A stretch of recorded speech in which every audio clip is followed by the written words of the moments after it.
Hey, before you close your eyes tonight, take a deep breath. Whatever today asked of you, you don't have to keep carrying it. Not tonight. Psalm 127:2 says, He gives his beloved sleep, and that's you. Tonight we're sitting with the book of Numbers. It's easy to think of this book as just a long journey and a list of names, but underneath it is the story of a God who stayed close to his people even while they wandered, who fed them when they had nothing, who protected them when they were afraid, who blessed them by name, even in the middle of the wilderness. So, if you felt like you've been wandering lately, tired, unsure, waiting on something that hasn't come yet, this one is for you. Let's pray. Father, thank you for walking with us through every wilderness season. As we listen to your word tonight, remind us that we are never forgotten, never alone, and always your beloved. Quiet our racing thoughts, soften our shoulders, let sleep come easily, and let us wake knowing we are kept in your hand. In Jesus' name, amen. Now, let go of today. Close your eyes and rest in the words of Numbers. Chapter 1. The Lord spoke to Moses in the tent of meeting in the desert of Sinai on the first day of the second month of the second year after the Israelites came out of Egypt. He said, Take a census of the whole Israelite community by their clans and families, listing every man by name, one by one.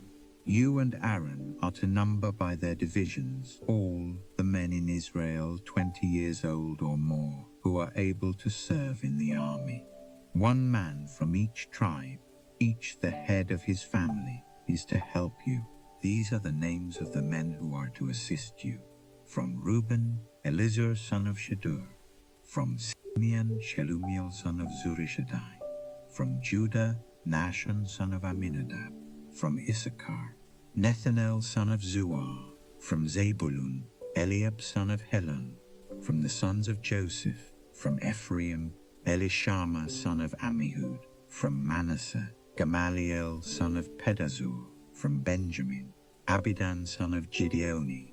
From Dan, Ahiezer son of Ammishaddai. From Asher, Pagiel son of Okran. From Gad, Eliasaph son of Deuel. From Naphtali, Ahira son of Enan.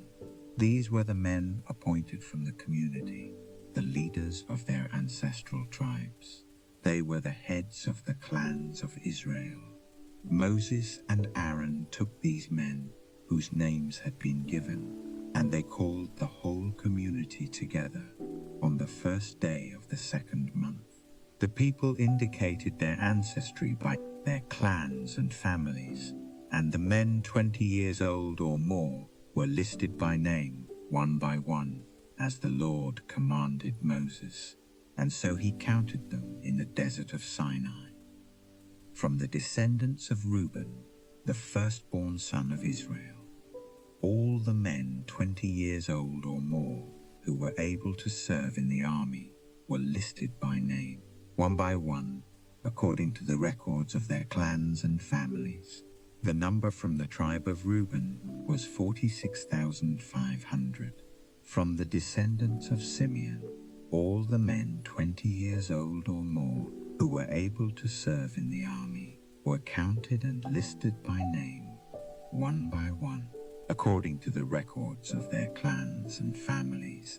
The number from the tribe of Simeon was 59,300. From the descendants of Gad, all the men 20 years old or more who were able to serve in the army were listed by name, according to the records of their clans and families. The number from the tribe of Gad was 45,650. From the descendants of Judah, all the men 20 years old or more who were able to serve in the army were listed by name, according to the records of their clans and families. The number from the tribe of Judah was 74,600. From the descendants of Issachar, all the men 20 years old or more who were able to serve in the army were listed by name according to the records of their clans and families. The number from the tribe of Issachar was 54,400. From the descendants of Zebulun, all the men 20 years old or more who were able to serve in the army were listed by name according to the records of their clans and families.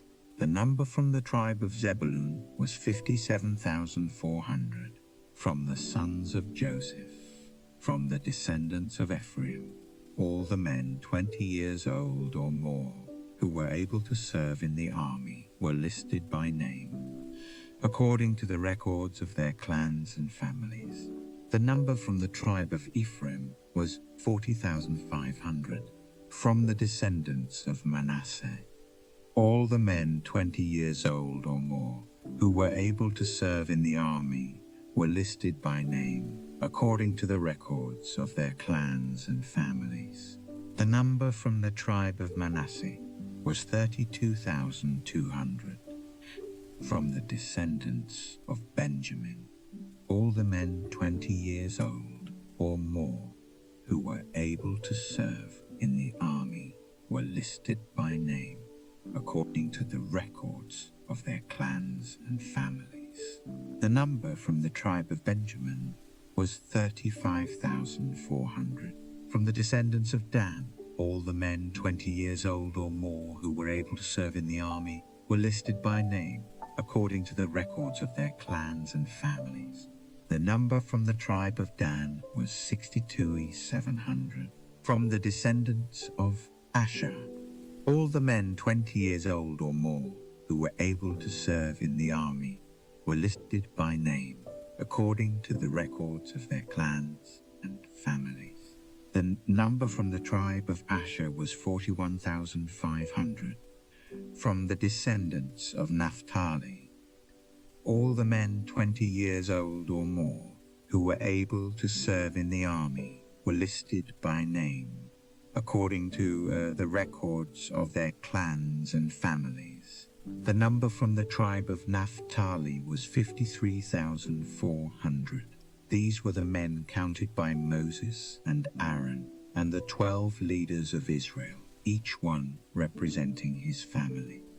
All the Israelites 20 years old or more who were able to serve in Israel's army were counted according to their families. The total number was 603,550. The families of the tribe of Levi, however, were not counted along with the others. The Lord had said to Moses, "You must not count the tribe of Levi or include them in the census of the other Israelites. Instead, appoint the Levites to be in charge of the tabernacle of the testimony over all its furnishings and everything belonging to it. They are to carry the tabernacle and all its furnishings. They are to take care of it and encamp around it. Whenever the tabernacle is to move, the Levites are to take it down, and whenever the tabernacle is to be set up, the Levites shall do it. Anyone else who goes near it shall be put to death." The Israelites are to set up their tents by divisions, each man in his own camp under his own standard. The Levites, however, are to set up their tents around the tabernacle of the testimony, so that wrath will not fall on the Israelite community. The Levites are to be responsible for the care of the tabernacle of the testimony. The Israelites did all this, just as the Lord commanded Moses. Chapter 2. The Lord said to Moses and Aaron, "The Israelites are to camp around the tent of meeting some distance from it, each man under his standard with the banners of his family. On the east, toward the sunrise, the divisions of the camp of Judah are to encamp under their standard. The leader of the people of Judah is Nahshon son of Amminadab. His division numbers 74,600. The tribe of Issachar will camp next to them. The leader of the people of Issachar is Nethanel, son of Zuar. His division numbers 54,400. The tribe of Zebulun will be next. The leader of the people of Zebulun is Eliab, son of Helon. His division numbers 57,400. All the men assigned to the camp of Judah, according to their divisions, number 186,400. They will set out first. On the south will be the divisions of the camp of Reuben, under their standard. The leader of the people of Reuben is Elizur, son of Shedeur.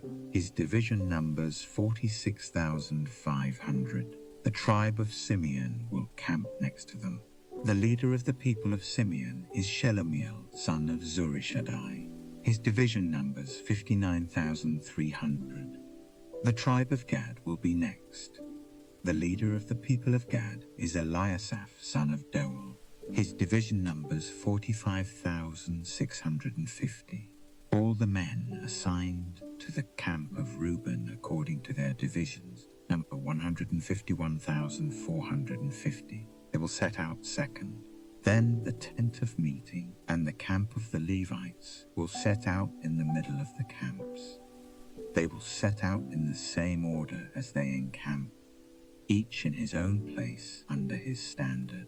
On the west will be the divisions of the camp of Ephraim under their standard. The leader of the people of Ephraim is Elishama, son of Ammihud.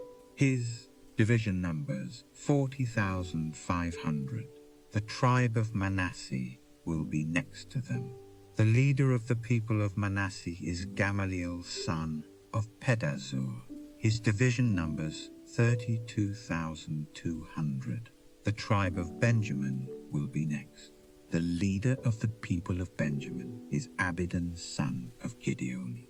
His division numbers 35,400. All the men assigned to the camp of Ephraim, according to their divisions, number 108,100.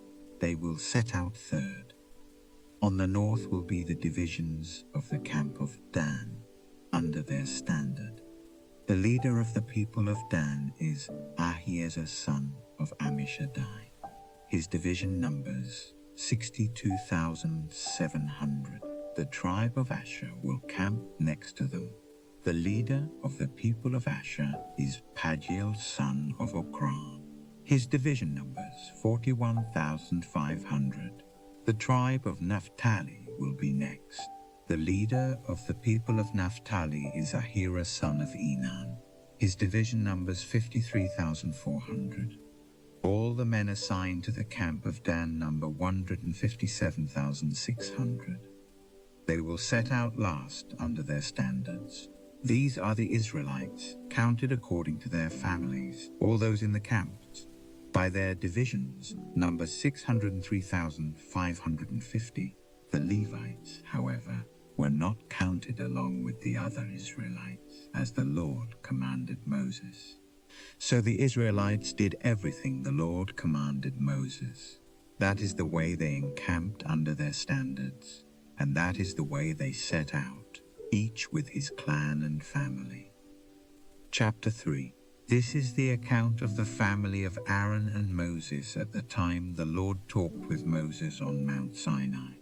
The names of the sons of Aaron were Nadab, the firstborn, and Abihu, Eleazar, and Ithamar. Those were the names of Aaron's sons, the anointed priests, who were ordained to serve as priests. Nadab and Abihu, however, fell dead before the Lord when they made an offering with unauthorized fire before him in the desert of Sinai. They had no sons, so only Eleazar and Ithamar served as priests during the lifetime of their father Aaron. The Lord said to Moses, "Bring the tribe of Levi and present them to Aaron the priest to assist him. They are to perform duties for him and for the whole community at the tent of meeting by doing the work of the tabernacle. They are to take care of all the furnishings of the tent of meeting, fulfilling the obligations of the Israelites by doing the work of the tabernacle. Give the Levites to Aaron and his sons. They are the Israelites who are to be given wholly to him. Appoint Aaron and his sons to serve as priests. Anyone else who approaches the sanctuary must be put to death. The Lord also said to Moses, I have taken the Levites from among the Israelites in place of the first male offspring of every Israelite woman. The Levites are mine, for all the firstborn are mine. When I struck down all the firstborn in Egypt, I set apart for myself every firstborn in Israel, whether man or animal. They are to be mine. I am the Lord. The Lord said to Moses in the desert of Sinai, Count the Levites by their families and clans. Count every male a month old or more. So Moses counted them, as he was commanded by the word of the Lord. These were the names of the sons of Levi: Gershon, Kohath, and Merari. These were the names of the Gershonite clans, Libni and Shimei. The Kohathite, Amram, Izhar, Hebron, and Uziel. The Merarite clans, Mahli and Mushi. These were the Levite clans, according to their families. To Gershon belonged the clans of the Libnites and Shimeites.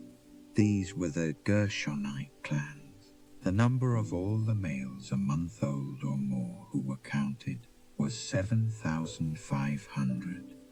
The Gershonite clans were to camp on the west, behind the tabernacle. The leader of the families of the Gershonites was Eliasaph son of Lael.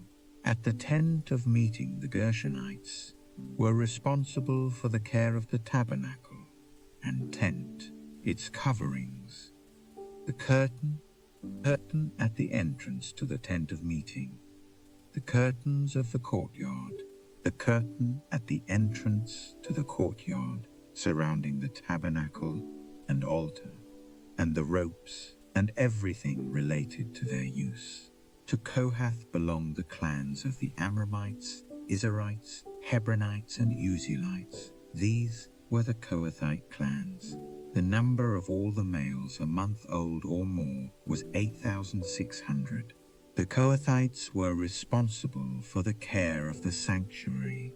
The Kohathite clans were to camp on the south side of the tabernacle. The leader of the families of the Kohathite clans was Elizaphan, son of Uziel.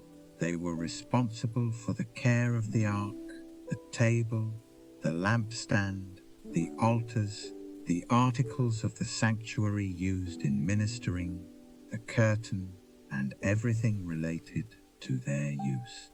The chief leader of the Levites was Eleazar, son of Aaron, the priest.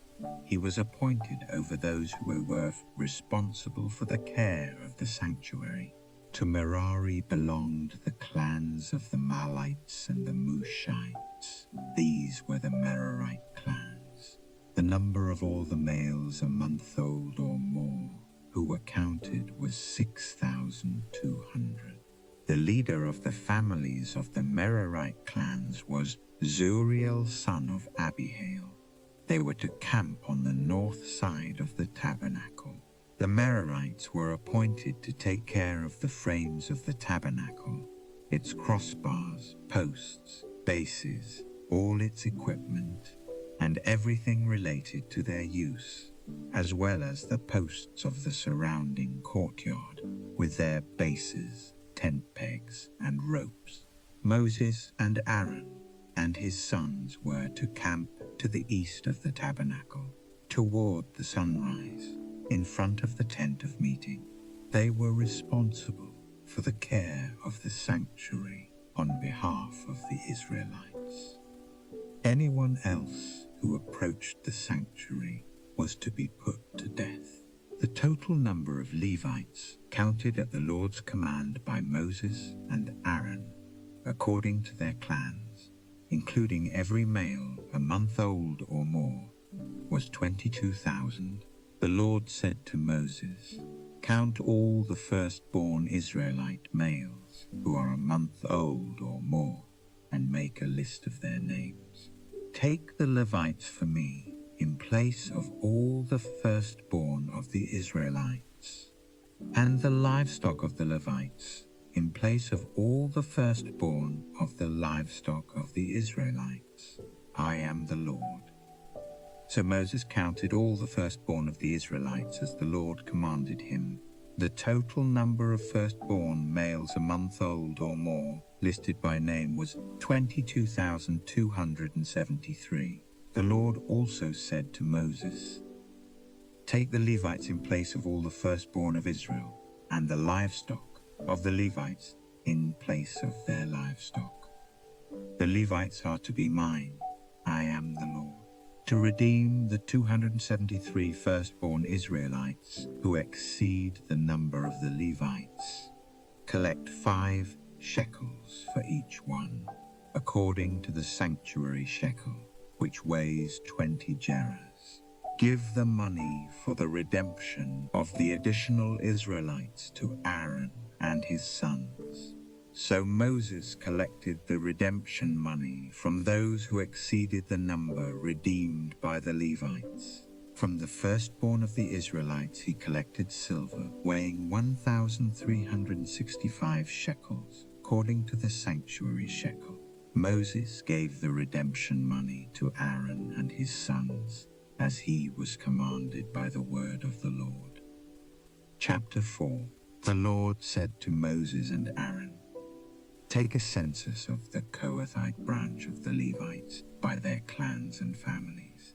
Count all the men from 30 to 50 years of age who come to serve in the work in the tent of meeting.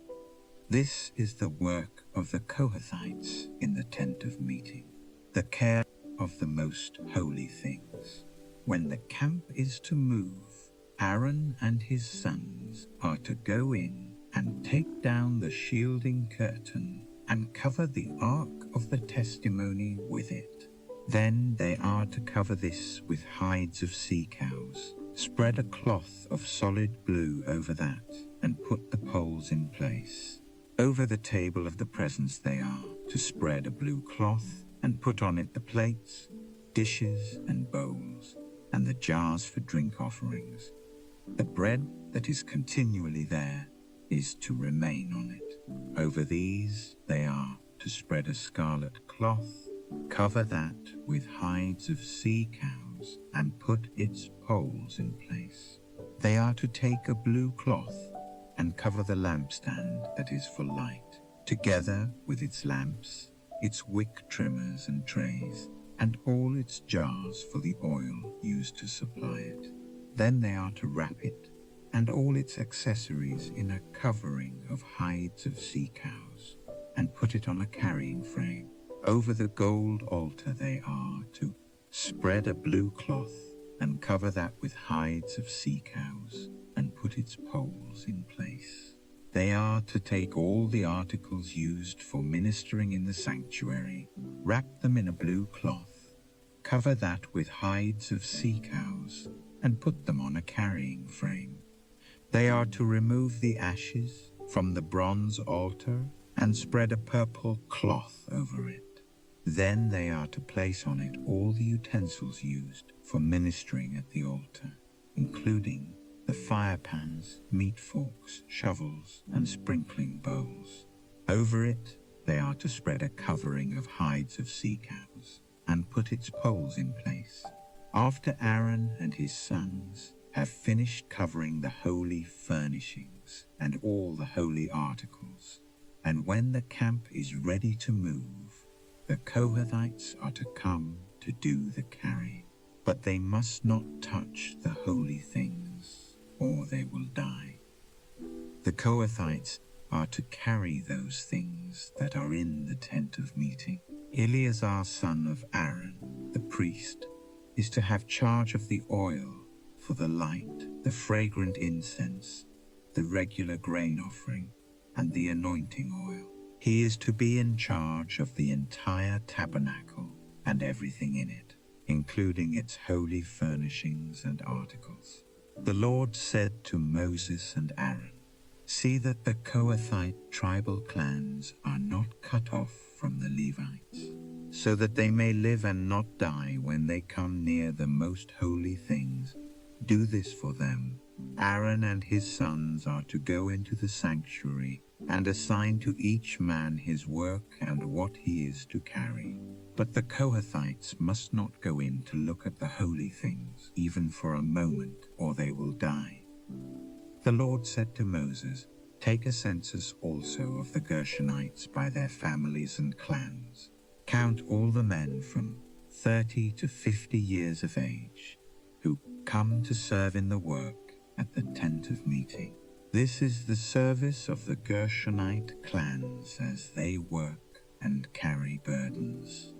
They are to carry the curtains of the tabernacle, the tent of meeting, its covering, and the outer covering of hides of sea cows, the curtains for the entrance to the tent of meeting, the curtains of the courtyard surrounding the tabernacle and altar, the curtain for the entrance, the ropes, and all the equipment used in its service. The Gershonites are to do all that needs to be done with these things. All their service, whether carrying or doing other work, is to be done under the direction of Aaron and his sons. You shall assign to them as their responsibility all they are to carry.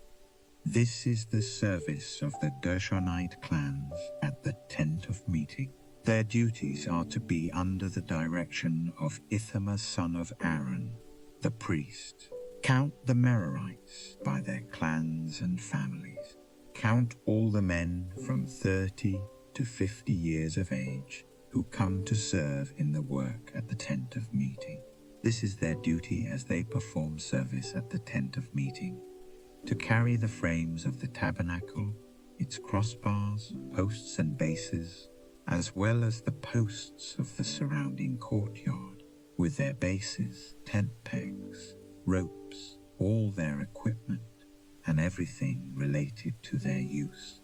Assign to each man the specific things he is to carry. This is the service of the Merarite clans as they work at the tent of meeting, under the direction of Ithamar son of Aaron the priest.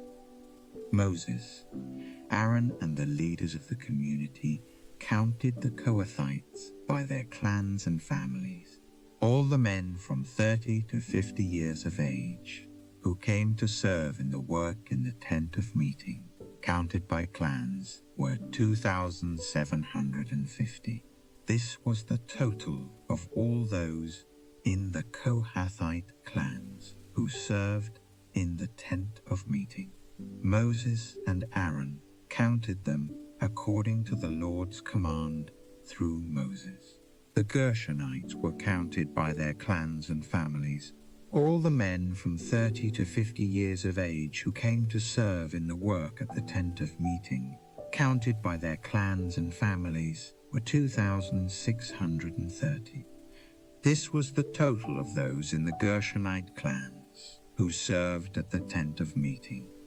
Moses and Aaron counted them according to the Lord's command. The Merarites were counted by their clans and families. All the men from 30 to 50 years of age who came to serve in the work at the tent of meeting, counted by their clans, were 3,200. This was the total of those in the Merarite clans. Moses and Aaron counted them according to the Lord's command through Moses. So Moses, Aaron, and the leaders of Israel counted all the Levites by their clans and families. All the men from 30 to 50 years of age who came to do the work of serving and carrying the tent of meeting numbered 8,580.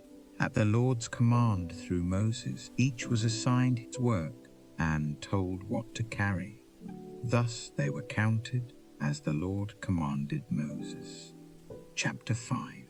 The Lord said to Moses, "Command the Israelites to send away from the camp anyone who has an infectious skin disease or a discharge of any kind, or who is ceremonially unclean because of a dead body. Send away male and female alike. Send them outside the camp so they will not defile their camp, where I dwell among them." The Israelites did this. They sent them outside the camp. They did just as the Lord had instructed Moses. The Lord said to Moses, "Say to the Israelites, when a man or woman wrongs another in any way and so is unfaithful to the Lord, that person is guilty and must confess the sin he has committed. He must make full restitution for his wrong, add 1/5 to it, and give it all to the person he has wronged. But if that person has no close relative to whom restitution can be made for the wrong, the restitution belongs to the Lord and must be given to the priest, along with the ram with which atonement is made for him. All the sacred contributions the Israelites bring to a priest will belong to him. Each man's sacred gifts are his own, but what he gives to the priest will belong to the priest."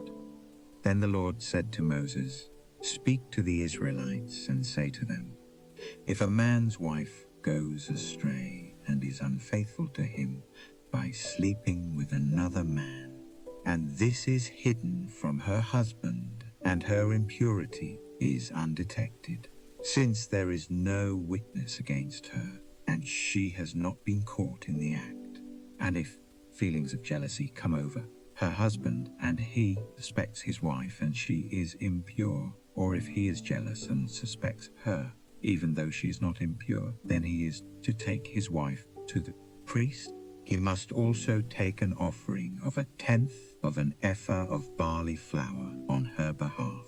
He must not pour oil on it or put incense on it, because it is a grain offering for jealousy, a reminder offering to draw attention to guilt. The priest shall bring her and have her stand before the Lord.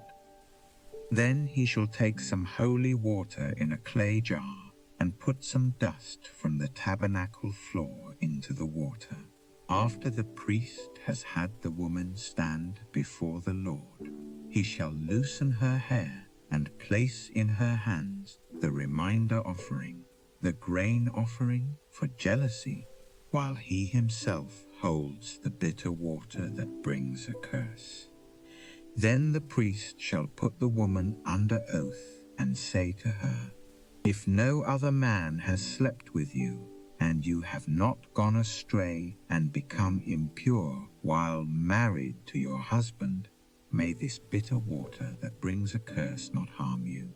But if you have gone astray while married to your husband, and you have defiled yourself by sleeping with a man other than your husband, here the priest is to put the woman under this curse of the oath. May the Lord cause your people to curse and denounce you, when he causes your thigh to waste away and your abdomen to swell.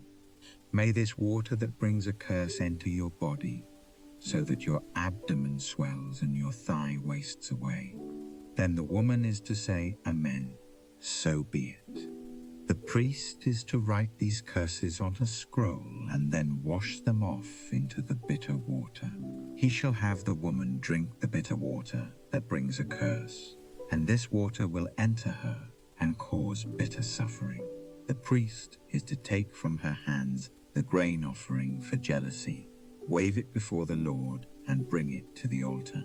The priest is then to take a handful of the grain offering as a memorial offering and burn it on the altar. After that, he is to have the woman drink the water. If she has stifled herself and been unfaithful to her husband, then when she is made to drink the water that brings a curse, it will go into her and cause bitter suffering. Her abdomen will swell and her thigh waste away, and she will become accursed among her people. If, however, the woman has not defiled herself and is free from impurity, she will be cleared of guilt and will be able to have children. This, then, is the law of jealousy when a woman goes astray and defiles herself while married to her husband, or when feelings of jealousy come over a man because he suspects his wife. The priest is to have her stand before the Lord and is to apply this entire law to her. The husband will be innocent of any wrongdoing, but the woman will bear the consequences of her sin. Chapter 6. The Lord said to Moses, "Speak to the Israelites and say to them, if a man or woman wants to make a special vow, a vow of separation to the Lord as a Nazirite, he must abstain from wine and other fermented drink, and must not drink vinegar made from wine or from other fermented drink. He must not drink grape juice or eat grapes or raisins, as long as he is a Nazirite. He must not eat anything that comes from the grapevine, not even the seeds or skins. During the entire period of his vow of separation, no razor may be used on his head. He must be holy until the period of his separation to the Lord is over. He must let the hair of his head grow long.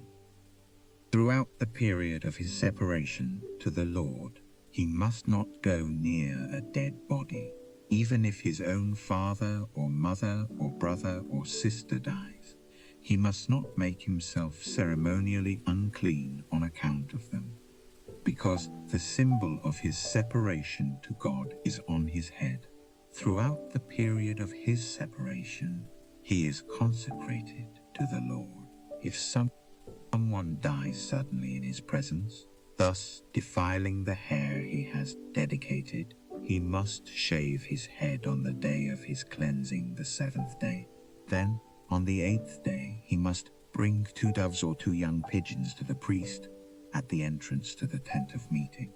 The priest is to offer one as a sin offering and the other as a burnt offering to make atonement for him, because he sinned by being in the presence of the dead body. That same day he is to consecrate his head. He must dedicate himself to the Lord for the period of his separation, and must bring a year-old male lamb as a guilt offering. The previous days do not count, because he became defiled during his separation. Now this is the law for the Nazirite when the period of his separation is over. He is to be brought to the entrance to the tent of meeting. There he is to present his offerings to the Lord: a year-old male lamb without defect for a burnt offering, a year-old ewe lamb without defect for a sin offering, a ram without defect for a fellowship offering, together with their grain offerings and drink offerings, and a basket of bread made without yeast cakes, made of fine flour mixed with oil, and wafers spread with oil. The priest is to present them before the Lord and make the sin offering and the burnt offering. He is to present the basket of unleavened bread and is to sacrifice the ram as a fellowship offering to the Lord, together with its grain offering and drink offering. Then, at the entrance to the tent of meeting, the Nazirite must shave off the hair that he dedicated. He is to take the hair and put it in the fire that is under the sacrifice of the fellowship offering. After the Nazirite has shaved off the hair of his dedication, the priest is to place in his hands a boiled shoulder of the ram, and a cake and a wafer from the basket, both made without yeast. The priest shall then wave them before the Lord as a wave offering. They are holy and belong to the priest, together with the breast that was waved and the thigh that was presented. After that, the Nazirite may drink wine. This is the law of the Nazirite, who vows his offering to the Lord in accordance with his separation, in addition to whatever else he can afford. He must fulfill the vow he has made, according to the law of the Nazirite. The Lord said to Moses, "Tell Aaron and his sons, this is how you are to bless the Israelites. Say to them, 'The Lord bless you and keep you. The Lord make his face shine upon you and be gracious to you. The Lord turn his face toward you and give you peace.' So they will put my name on the Israelites, and I will bless them." Chapter 7. When Moses finished setting up the tabernacle, he anointed it and consecrated it, and all its furnishings. He also anointed and consecrated the altar and all its utensils. Then the leaders of Israel, the heads of families who were the tribal leaders in charge of those who were counted, made offerings. They brought as their gifts before the Lord 6 covered carts and 12 oxen, an ox from each leader, and a cart from every 2. These they presented before the tabernacle. The Lord said to Moses, "Accept these from them, that they may be used in the work at the tent of meeting. Give them to the Levites as each man's work requires." So Moses took the carts and oxen and gave them to the Levites. He gave 2 carts and 4 oxen to the Gershonites as their work required, and he gave 4 carts and 8 oxen to the Merarites as their work required. They were all under the direction of Ithamar son of Aaron, the priest. But Moses did not give any to the Kohathites, because they were to carry on their shoulders the holy things for which they were responsible. When the altar was anointed, the leaders brought their offerings for its dedication and presented them before the altar.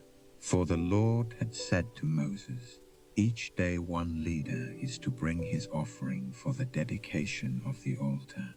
The one who brought his offering on the first day was Nahshon son of Amminadab of the tribe of Judah.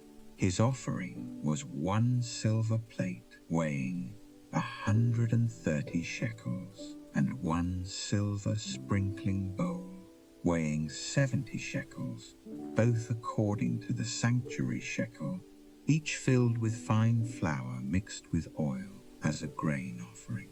1 gold dish weighing 10 shekels, filled with incense, 1 young bull, 1 ram, and 1 male lamb a year old, for a burnt offering, 1 male goat for a sin offering, and 2 oxen, 5 rams, 5 male goats, and 5 male lambs a year old, to be sacrificed as a fellowship offering. This was the offering of Nahshon son of Amminadab. On the second day, Nethanel son of Zuar, the leader of Issachar, brought his offering. The offering he brought was 1 silver plate weighing 130 shekels, and 1 silver sprinkling bowl weighing 70 shekels, both according to the sanctuary shekel, each filled with fine flour mixed with oil as a grain offering. 1 gold dish weighing 10 shekels, filled with incense, 1 young bull, 1 ram, and 1 male lamb a year old, for a burnt offering, 1 male goat for a sin offering, and 2 oxen, 5 rams, 5 male goats, and 5 male lambs a year old, to be sacrificed as a fellowship offering. This was the offering of Nethanel son of Zuar. On the third day, Eliab son of Helon, the leader of the people of Zebulun, brought his offering. His offering was 1 silver plate, weighing 130 shekels, and 1 silver sprinkling bowl weighing 70 shekels, both according to the sanctuary shekel, each filled with fine flour mixed with oil as a grain offering. 1 gold dish weighing 10 shekels, filled with incense, 1 young bull, 1 ram, and 1 male lamb a year old, for a burnt offering. 1 male goat for a sin offering, and 2 oxen, 5 rams, 5 male goats, and 5 male lambs a year old, to be sacrificed as a fellowship offering. This was the offering of Eliab son of Helon. On the fourth day, Elizur son of Shedeur, the leader of the people of Reuben, brought his offering. His offering was 1 silver plate weighing 130 shekels, and 1 silver sprinkling bowl weighing 70 shekels, both according to the sanctuary shekel, each filled with fine flour mixed with oil as a grain offering. 1 gold dish weighing 10 shekels, filled with incense. 1 young bull, 1 ram, and 1 male lamb a year old for a burnt offering. 1 male goat for a sin offering, and 2 oxen, 5 rams, 5 male goats, and 5 male lambs a year old, to be sacrificed as a fellowship offering. This was the offering of Elizur son of Shedeur. On the 5th day, Shelumiel son of Zurishaddai, the leader of the people of Simeon, brought his offering. His offering was 1 silver plate weighing 130 shekels, and 1 silver sprinkling bowl weighing 70 shekels, both according to the sanctuary shekel, each filled with fine flour mixed with oil as a grain offering. 1 gold dish weighing 10 shekels, filled with incense. 1 young bull, 1 ram, and 1 male lamb a year old for a burnt offering. 1 male goat for a sin offering, and 2 oxen, 5 rams, 5 male goats, and 5 male lambs a year old, to be sacrificed as a fellowship offering. This was the offering of Shelumiel son of Zurishaddai. Eliasaph son of Deuel, the leader of the people of Gad, brought his offering. His offering was 1 silver plate, weighing 130 shekels, and 1 silver sprinkling bowl, weighing 70 shekels, both according to the sanctuary shekel, each filled with fine flour mixed with oil as a grain offering. 1 gold dish weighing 10 shekels, filled with incense. 1 young bull, 1 ram, and 1 male lamb a year old for a burnt offering. 1 male goat for a sin offering, and 2 oxen, 5 rams, 5 male goats, and 5 male lambs a year old, to be sacrificed as a fellowship offering. This was the offering of Eliasaph son of Deuel. On the 7th day, Elishama son of Ammihud, the leader of the people of Ephraim, brought his offering. His offering was 1 silver plate weighing 130 shekels, and 1 silver sprinkling bowl weighing 70 shekels, both according to the sanctuary shekel, each filled with fine flour mixed with oil as a grain offering. 1 gold dish weighing 10 shekels, filled with incense. 1 young bull, 1 ram, and 1 male lamb a year old for a burnt offering. 1 male goat for a sin offering, and 2 oxen, 5 rams, 5 male goats, and 5 male lambs a year old, to be sacrificed as a fellowship offering. This was the offering of Elishama son of Ammihud. On the 8th day, Gamaliel son of Pedazur, the leader of the people of Manasseh, brought his offering. His offering was 1 silver plate weighing 130 shekels, and 1 silver sprinkling bowl weighing 70 shekels, both according to the sanctuary shekel, each filled with fine flour mixed with oil as a grain offering. 1 gold dish weighing 10 shekels, filled with incense. 1 young bull, 1 ram, and 1 male lamb a year old for a burnt offering. 1 male goat for a sin offering, and 2 oxen, 5 rams, 5 male goats, and 5 male lambs a year old, to be sacrificed as a fellowship offering. This was the offering of Gamaliel son of Pedazur. On the 9th day, Abidan son of Gideoni, the leader of the people of Benjamin, brought his offering. His offering was 1 silver plate weighing 130 shekels, and 1 silver sprinkling bowl weighing 70 shekels, both according to the sanctuary shekel, each filled with fine flour mixed with oil as a grain offering. 1 gold dish weighing 10 shekels, filled with incense, 1 young bull, 1 ram, and 1 male lamb a year old for a burnt offering, 1 male goat for a sin offering, and 2 oxen, 5 rams, 5 male goats, and 5 male lambs a year old, to be sacrificed as a fellowship offering. This was the offering of Abadian son of Gideoni. On the 10th day, Ahiezer son of Ammishaddai, the leader of the people of Dan, brought his offering.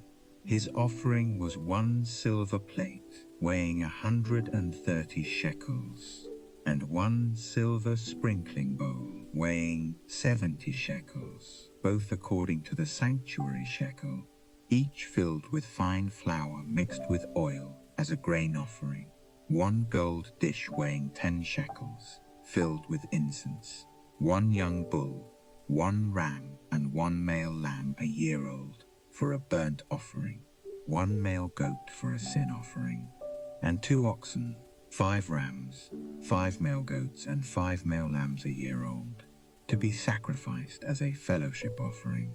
This was the offering of Ahiezer son of Ammishaddai. On the 11th day, Pagiel son of Okran, the leader of the people of Asher, brought his offering. His offering was 1 silver plate weighing 130 shekels, and 1 silver sprinkling bowl weighing 70 shekels, both according to the sanctuary shekel, each filled with fine flour mixed with oil as a grain offering.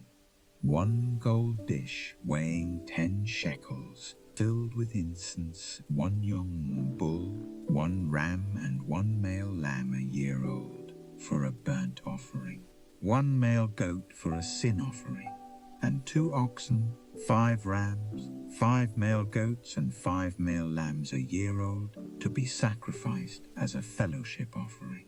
This was the offering of Pagiel son of Okran. On the 12th day, Ahira son of Anan, the leader of the people of Naphtali, brought his offering. His offering was 1 silver plate weighing 130 shekels, and 1 silver sprinkling bowl weighing 70 shekels, both according to the sanctuary shekel, each filled with fine flour mixed with oil as a grain offering, 1 gold dish weighing 10 shekels, filled with incense, 1 young bull, 1 ram, and 1 male lamb a year old for a burnt offering, 1 male goat for a sin offering, and 2 oxen, 5 rams, 5 male goats, and 5 male lambs a year old, to be sacrificed as a fellowship offering. This was the offering of Ahira son of Enan. These were the offerings of the Israelite leaders for the dedication of the altar when it was anointed: 12 silver plates, 12 silver sprinkling bowls, and 12 gold dishes. Each silver plate weighed 130 shekels, and each sprinkling bowl 70 shekels. Altogether, the silver dishes weighed 2,400 shekels, according to the sanctuary shekel. The 12 gold dishes filled with incense weighed 10 shekels each, according to the sanctuary shekel. Altogether, the gold dishes weighed 120 shekels.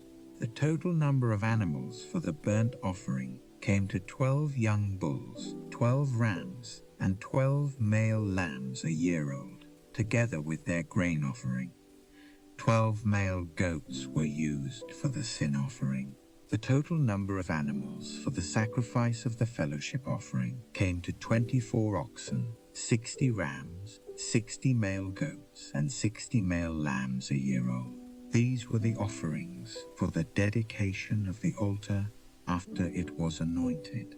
When Moses entered the tent of meeting to speak with the Lord, he heard the voice speaking to him from between the two cherubim above the atonement cover on the Ark of the Testimony, and he spoke with him. Chapter 8. The Lord said to Moses, "Speak to Aaron and say to him, when you set up the 7 lamps, they are to light the area in front of the lampstand." Aaron did so. He set up the lamps so that they faced forward on the lampstand, just as the Lord commanded Moses. This is how the lampstand was made. It was made of hammered gold from its base to its blossoms. The lampstand was made exactly like the pattern the Lord had shown Moses. The Lord said to Moses, "Take the Levites from among the other Israelites and make them ceremonially clean. To purify them, do this. Sprinkle the water of cleansing on them. Then have them shave their whole bodies and wash their clothes, and so purify themselves. Have them take a young bull with its grain offering of fine flour mixed with oil. Then you are to take a second young bull for a sin offering. Bring the Levites to the front of the tent of meeting and assemble the whole Israelite community. You are to bring the Levites before the Lord, and the Israelites are to lay their hands on them. Aaron is to present the Levites before the Lord as a wave offering from the Israelites, so that they may be ready to do the work of the Lord. After the Levites lay their hands on the heads of the bulls, use the one for a sin offering to the Lord, and the other for a burnt offering. To make atonement for the Levites, have the Levites stand in front of Aaron and his sons, and then present them as a wave offering to the Lord. In this way, you are to set the Levites apart from the other Israelites, and the Levites will be mine. After you have purified the Levites and presented them as a wave offering, they are to come to do their work at the tent of meeting. They are the Israelites who are to be given wholly to me. I have taken them as my own in place of the firstborn, the first male offspring from every Israelite woman. Every firstborn male in Israel, whether man or animal, is mine. When I struck down all the firstborn in Egypt, I set them apart for myself, and I have taken the Levites in place of all the firstborn sons in Israel. Of all the Israelites, I have given the Levites as gifts to Aaron and his sons to do the work at the tent of meeting on behalf of the Israelites, and to make atonement for them, so that no plague will strike the Israelites when they go near the sanctuary. Moses, Aaron and the whole Israelite community did with the Levites, just as the Lord commanded Moses. The Levites purified themselves and washed their clothes. Then Aaron presented them as a wave offering before the Lord and made atonement for them to purify them. After that, the Levites came to do their work at the tent of meeting, under the supervision of Aaron and his sons. They did with the Levites just as the Lord commanded Moses. The Lord said to Moses, "This applies to the Levites. Men 25 years old or more shall come to take part in the work at the tent of meeting, but at the age of 50, they must retire from their regular service and work no longer. They may assist their brothers in performing their duties at the tent of meeting, but they themselves must not do the work. This, then, is how you are to assign the responsibilities of the Levites." Chapter 9. The Lord spoke to Moses in the desert of Sinai in the first month of the 2nd year after they came out of Egypt. He said, "Have the Israelites celebrate the Passover at the appointed time.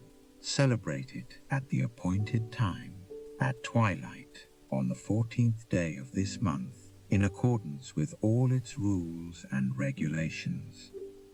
So Moses told the Israelites to celebrate the Passover, and they did so in the desert of Sinai at twilight on the 14th day of the first month. The Israelites did everything just as the Lord commanded Moses. But some of them could not celebrate the Passover on that day because they were ceremonially unclean on account of a dead body. So they came to Moses and Aaron that same day and said to Moses, "We have become unclean because of a dead body, but why should we be kept from presenting the Lord's offering with the other Israelites at the appointed time?" Moses answered them, "Wait until I find out what the Lord commands concerning you." Then the Lord said to Moses, "Tell the Israelites, when any of you or your descendants are unclean because of a dead body, or are away on a journey, they may still celebrate the Lord's Passover. They are to celebrate it on the 14th day of the second month at twilight. They are to eat the lamb together with unleavened bread and bitter herb. They must not leave any of it till morning, or break any of its bones. When they celebrate the Passover, they must follow all the regulations.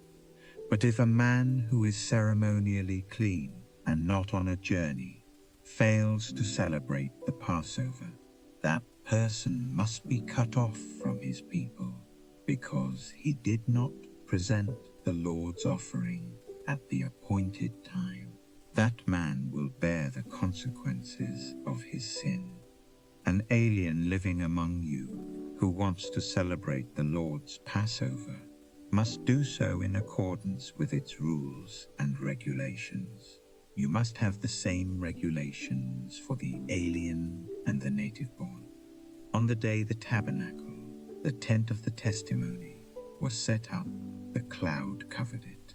From evening till morning, the cloud above the tabernacle looked like fire. That is how it continued to be. The cloud covered it, and at night it looked like fire. Whenever the cloud lifted from above the tent, the Israelites set out. Wherever the cloud settled, the Israelites encamped. At the Lord's command, the Israelites set out, and at his command they encamped. As long as the cloud stayed over the tabernacle, they remained in camp. When the cloud remained over the tabernacle a long time, the Israelites obeyed the Lord's order and did not set out. Sometimes the cloud was over the tabernacle only a few days. At the Lord's command they would encamp, and then at his command they would set out. Sometimes the cloud stayed only from evening till morning, and when it lifted in the morning, they set out. Whether by day or by night, whenever the cloud lifted, they set out. Whether the cloud stayed over the tabernacle for 2 days, or a month or a year, the Israelites would remain in camp and not set out. But when it lifted, they would set out. At the Lord's command they encamped, and at the Lord's command they set out. They obeyed the Lord's order in accordance with his command through Moses. Chapter 10. The Lord said to Moses, "Make 2 trumpets of hammered silver, and use them for calling the community together, and for having the camps set out. When both are sounded, the whole community is to assemble before you at the entrance to the tent of meeting. If only one is sounded, the leaders, the heads of the clans of Israel, are to assemble before you. When a trumpet blast is sounded, the tribes camping on the east are to set out. At the sounding of a second blast, the camps on the south are to set out. The blast will be the signal for setting out. To gather the assembly, blow the trumpets, but not with the same signal. The sons of Aaron, the priests, are to blow the trumpets. This is to be a lasting ordinance for you and the generations to come. When you go into battle in your own land against an enemy who is oppressing you, sound a blast on the trumpets. Then you will be remembered by the Lord your God and rescued from your enemies. Also at your times of rejoicing, your appointed feasts and new moon festivals, you are to sound the trumpets over your burnt offerings and fellowship offerings, and they will be a memorial for you before your God. I am the Lord your God. On the 20th day of the second month of the second year, the cloud lifted from above the tabernacle of the testimony. Then the Israelites set out from the desert of Sinai and traveled from place to place until the cloud came to rest in the desert of Paran. They set out this first time at the Lord's command through Moses. The divisions of the camp of Judah went first under their standard. Nahshon son of Amminadab was in command. Nethanel son of Zuar was over the division of the tribe of Issachar, and Eliab son of Helon was over the division of the tribe of Zebulun. Then the tabernacle was taken down, and the Gershonites and Merarites who carried it set out. The divisions of the camp of Reuben went next, under their standard. Elizur son of Shedur was in command. Shelumiel son of Zurishaddai was over the division of the tribe of Simeon, and Eliasaph son of Doel was over the division of the tribe of Gad. Then the Kohathites set out, carrying the holy things. The tabernacle was to be set up before they arrived. The divisions of the camp of Ephraim went next, under their standard. Elishama son of Ammihud was in command. Gamaliel son of Pedazur was over the division of the tribe of Manasseh, and Abidan son of Gideoni was over the division of the tribe of Benjamin. Finally, as the rear guard for all the units, the divisions of the camp of Dan set out, under their standard. Ahiezer son of Ammishaddai was in command. Agiel son of Okron was over the division of the tribe of Asher, and Ahira son of Enan was over the division of the tribe of Naphtali. This was the order of march for the Israelite divisions as they set out. Now Moses said to Hobab son of Reuel the Midianite, Moses' father-in-law, "We are setting out for the place about which the Lord said, 'I will give it to you. Come with us, and we will treat you well.' For the Lord has promised good things to Israel." He answered, "No, I will not go. I am going back to my own land and my own people." But Moses said, "Please do not leave us. You know where we should camp in the desert, and you can be our eyes. If you come with us, we will share with you whatever good things the Lord gives us." So they set out from the mountain of the Lord and traveled for 3 days.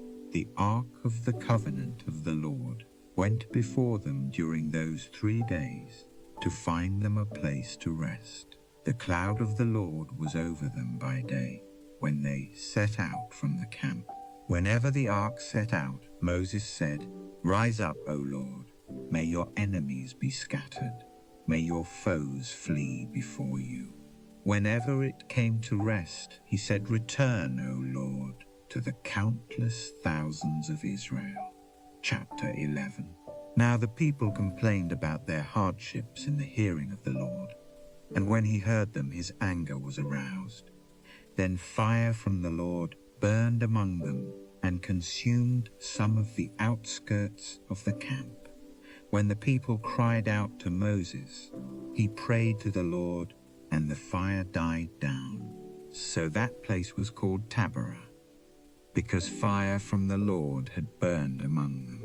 Quail from the Lord, the rabble with them began to crave other food.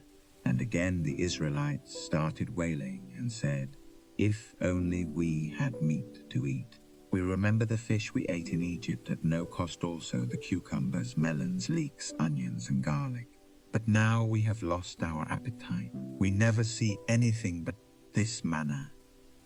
The manna was like coriander seed and looked like resin. The people went around gathering it and then ground it in a hand mill or crushed it in a mortar. They cooked it in a pot or made it into cakes. And it tasted like something made with olive oil.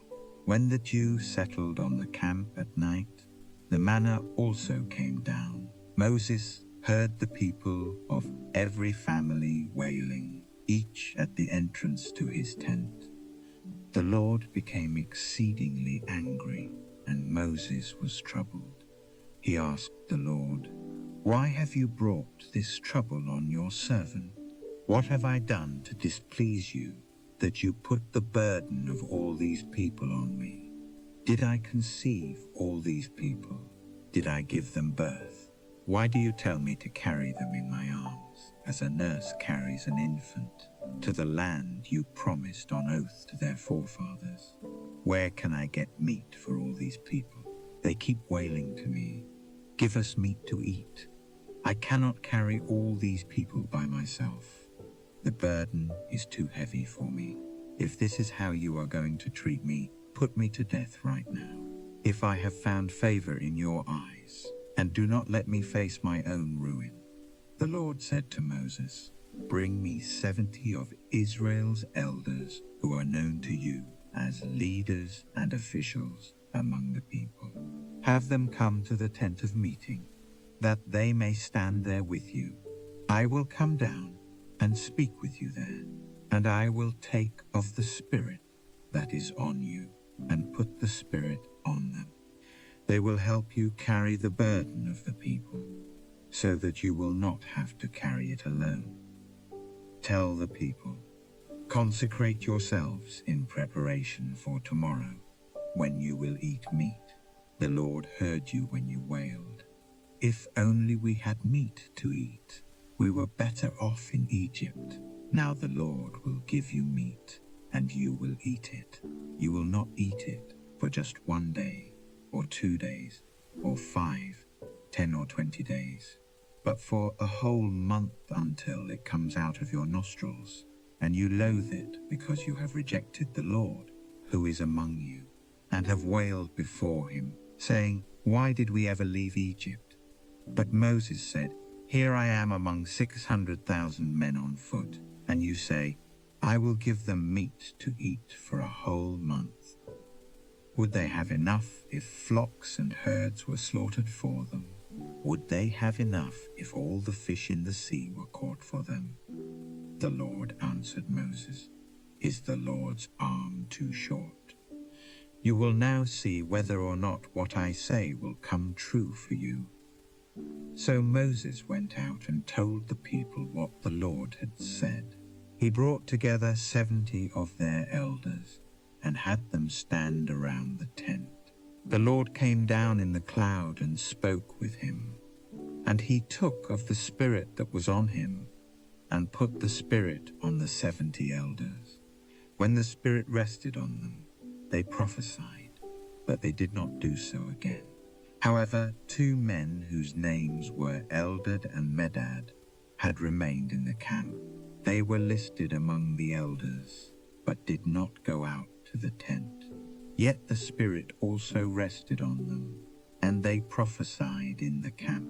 A young man ran and told Moses, 'Eldad and Medad are prophesying in the camp.' Joshua, son of Nun, who had been Moses' aide since youth, spoke up and said, 'Moses, my lord, stop them.' But Moses replied, 'Are you jealous for my sake? I wish that all the Lord's people were prophets, and that the Lord would put his Spirit on them.' Then Moses and the elders of Israel returned to the camp. Now a wind went out from the Lord and drove quail in from the sea. It brought them down all around the camp to about 3 feet above the ground, as far as a day's walk in any direction. All that day and night and all the next day, the people went out and gathered quail. No one gathered less than 10 homers. Then they spread them out all around the camp. But while the meat was still between their teeth, and before it could be consumed, the anger of the Lord burned against the people, and he struck them with a severe plague. Therefore the place was named Kibroth Hattava, because there they buried the people who had craved other food. From Kibroth Hattava, the people traveled to Hazeroth and stayed there. Chapter 12. Miriam and Aaron began to talk against Moses because of his Cushite wife, for he had married a Cushite. Has the Lord spoken only through Moses? They asked. Hasn't he also spoken through us? And the Lord heard this. Now Moses was a very humble man, more humble than anyone else on the face of the earth.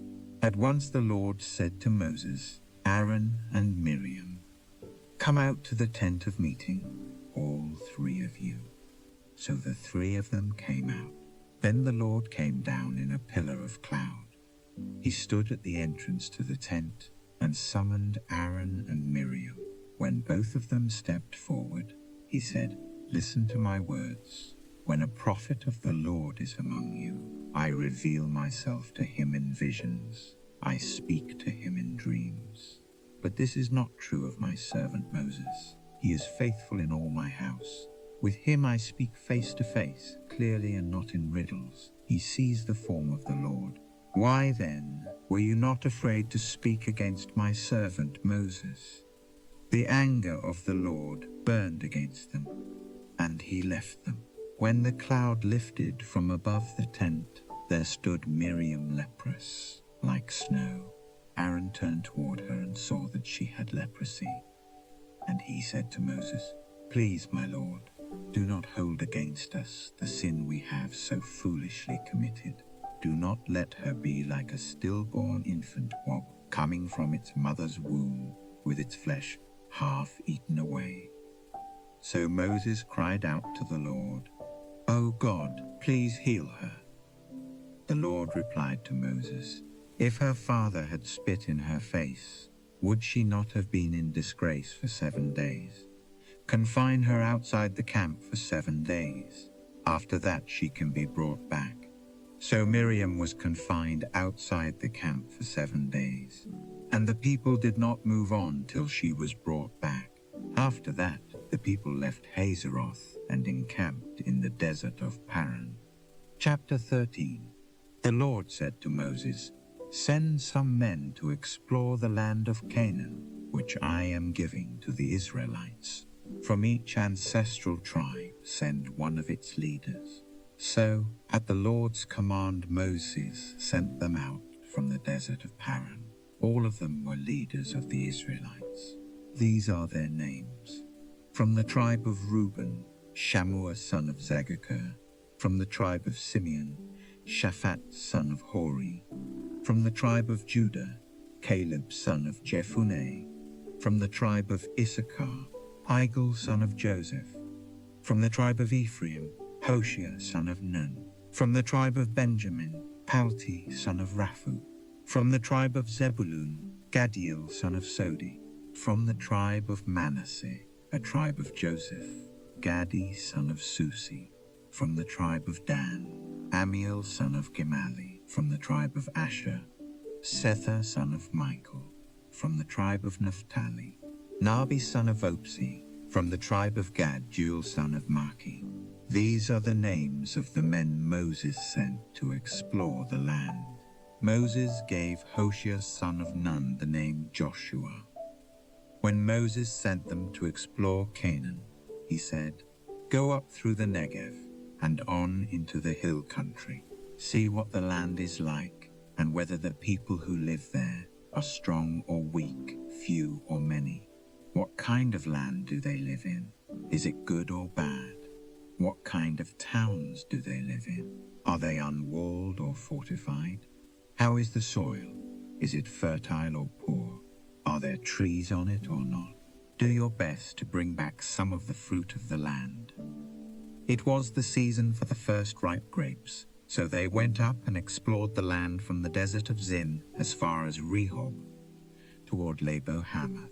They went up through the Negev and came to Hebron, where Ahiman, Sheshai, and Talmai, the descendants of Anak, lived. Hebron had been built 7 years before Zoan in Egypt.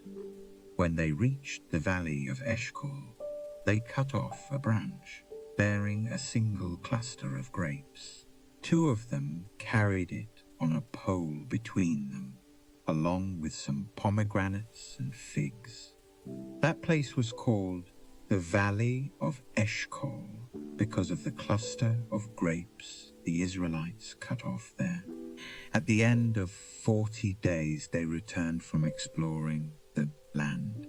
They came back to Moses and Aaron and the whole Israelite community at Kadesh in the desert of Paran. There they reported to them and to the whole assembly and showed them the fruit of the land.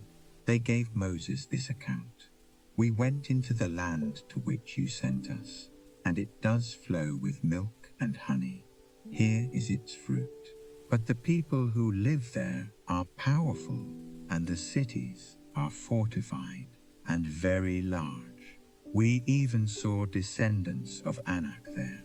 The Amalekites live in the Negev. The Hittites, Jebusites, and Amorites live in the hill country, and the Canaanites live near the sea and along the Jordan." Then Caleb silenced the people before Moses and said, "We should go up and take possession of the land, for we can certainly do it."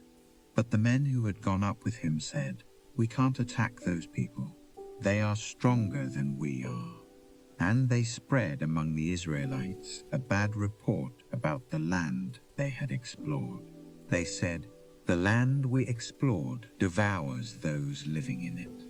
All the people we saw there are of great size. We saw the Nephilim there. The descendants of Anak come from the Nephilim. We seemed like grasshoppers in our own eyes, and we looked the same to them." Chapter 14. That night all the people of the community raised their voices and wept aloud. All the Israelites grumbled against Moses and Aaron, and the whole assembly said to them, "If only we had died in Egypt, or in this desert. Why is the Lord bringing us to this land only to let us fall by the sword? Our wives and children will be taken as plunder. Wouldn't it be better for us to go back to Egypt?" And they said to each other, "We should choose a leader and go back to Egypt." Then Moses and Aaron fell face down in front of the whole Israelite assembly gathered there. Joshua son of Nun and Caleb son of Jephunneh, who were among those who had explored the land, tore their clothes and said to the entire Israelite assembly, "The land we passed through and explored is exceedingly good. If the Lord is pleased with us, he will lead us into that land, a land flowing with milk and honey, and will give it to us. Only do not rebel against the Lord, and do not be afraid of the people of the land, because we will swallow them up. Their protection is gone, but the Lord is with us.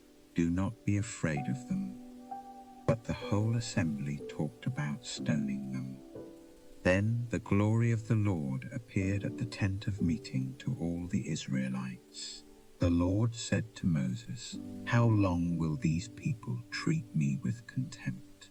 How long will they refuse to believe in me, in spite of all the miraculous signs I have performed among them? I will strike them down with a plague and destroy them, but I will make you into a nation greater and stronger than they." Moses said to the Lord, "Then the Egyptians will hear about it. By your power you brought these people up from among them. And they will tell the inhabitants of this land about it. They have already heard that you, O Lord, are with these people, and that you, O Lord, have been seen face to face, that your cloud stays over them, and that you go before them in a pillar of cloud by day and a pillar of fire by night. If you put these people to death all at one time, the nations who have heard this report about you will say, "The Lord was not able to bring these people into the land he promised them on oath, so he slaughtered them in the desert."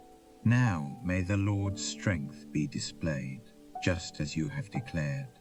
The Lord is slow to anger, abounding in love, and forgiving sin and rebellion. Yet he does not leave the guilty unpunished. He punishes the children for the sin of the fathers to the third and fourth generation. In accordance with your great love, forgive the sin of these people, just as you have pardoned them from the time they left Egypt until now. The Lord replied, "I have forgiven them, as you ask. Nevertheless, as surely as I live, and as surely as the glory of the Lord fills the whole earth, not one of the men who saw my glory and the miraculous signs I performed in Egypt and in the desert, but who disobeyed me and tested me 10 times, not one of them will ever see the land I promised on oath to their forefathers. No one who has treated me with contempt will ever see it.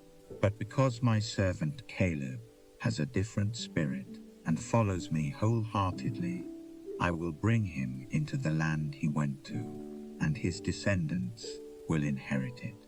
Since the Amalekites and Canaanites are living in the valleys, turn back tomorrow and set out toward the desert along the route to the Red Sea." The Lord said to Moses and Aaron, "How long will this wicked community grumble against me? I have heard the complaints of these grumbling Israelites. So tell them, as surely as I live, declares the Lord, I will do to you the very things I heard you say.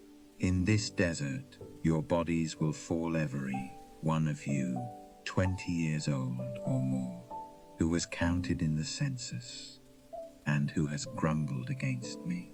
Not one of you will enter the land I swore with uplifted hand to make your home, except Caleb son of Jephunneh and Joshua son of Nun. As for your children that you said would be taken as plunder, I will bring them in to enjoy the land you have rejected.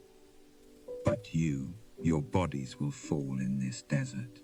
Your children will be shepherds here for 40 years, suffering for your unfaithfulness, until the last of your bodies lies in the desert. For 40 years, 1 year, for each of the 40 days you explored the land, you will suffer for your sins and know what it is like to have me against you.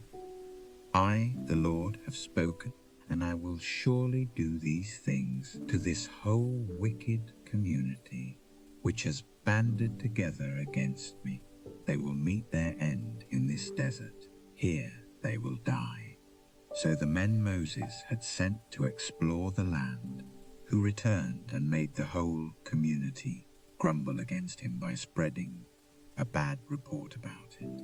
These men responsible for spreading the bad report about the land were struck down and died of a plague before the Lord. Of the men who went to explore the land, only Joshua son of Nun and Caleb son of Jephunneh survived. When Moses reported this to all the Israelites, they mourned bitterly. Early the next morning, they went up toward the high hill country. "We have sinned," they said. "We will go up to the place the Lord promised." But Moses said, "Why are you disobeying the Lord's command? This will not succeed. Do not go up, because the Lord is not with you. You will be defeated by your enemies, for the Amalekites and Canaanites will face you there. Because you have turned away from the Lord, he will not be with you, and you will fall by the sword." Nevertheless, in their presumption, they went up toward the high hill country, though neither Moses nor the ark of the Lord's covenant moved from the camp. Then the Amalekites and Canaanites who lived in that hill country came down and attacked them and beat them down all the way to Hormah. Chapter 15. The Lord said to Moses, "Speak to the Israelites and say to them, after you enter the land I am giving you as a home, and you present to the Lord offerings made by fire from the herd or the flock, as an aroma pleasing to the Lord, whether burnt offerings or sacrifices, for special vows, or free will offerings, or festival offerings. Then the one who brings his offering shall present to the Lord a grain offering of 1/10 of an ephah of fine flour, mixed with 1/4 of a hin of oil, with each lamb for the burnt offering or the sacrifice. Prepare 1/4 of a hin of wine as a drink offering. With a ram prepare a grain offering of 2/10 of an ephah of fine flour, mixed with 1/3 of a hin of oil, and 1/3 of a hin of wine as a drink offering. Offer it as an aroma pleasing to the Lord.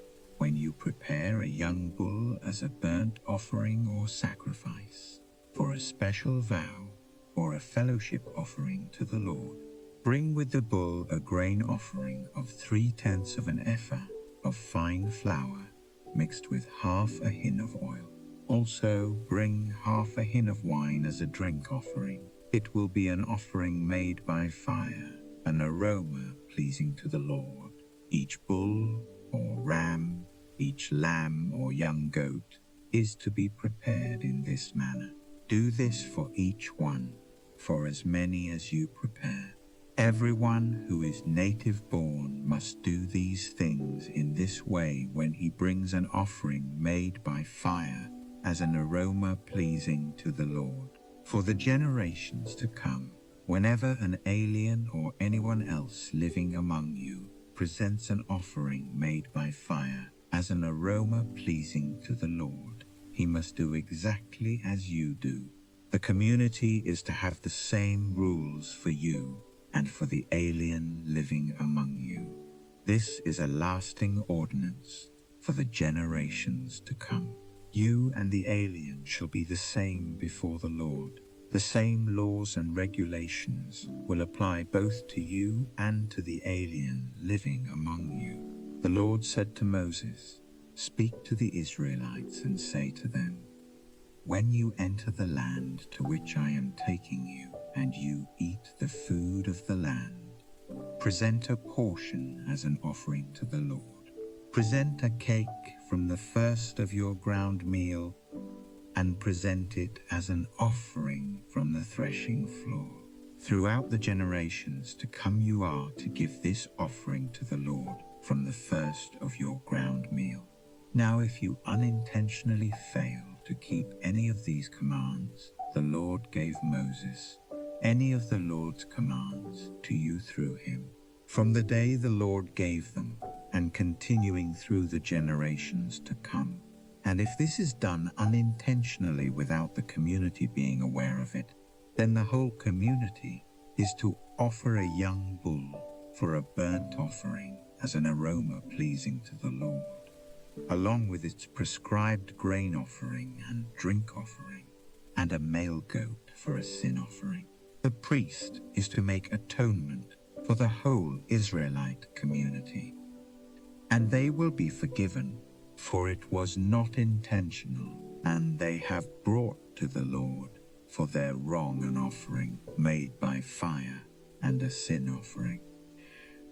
The whole Israelite community and the aliens living among them will be forgiven, because all the people were involved in the unintentional wrong.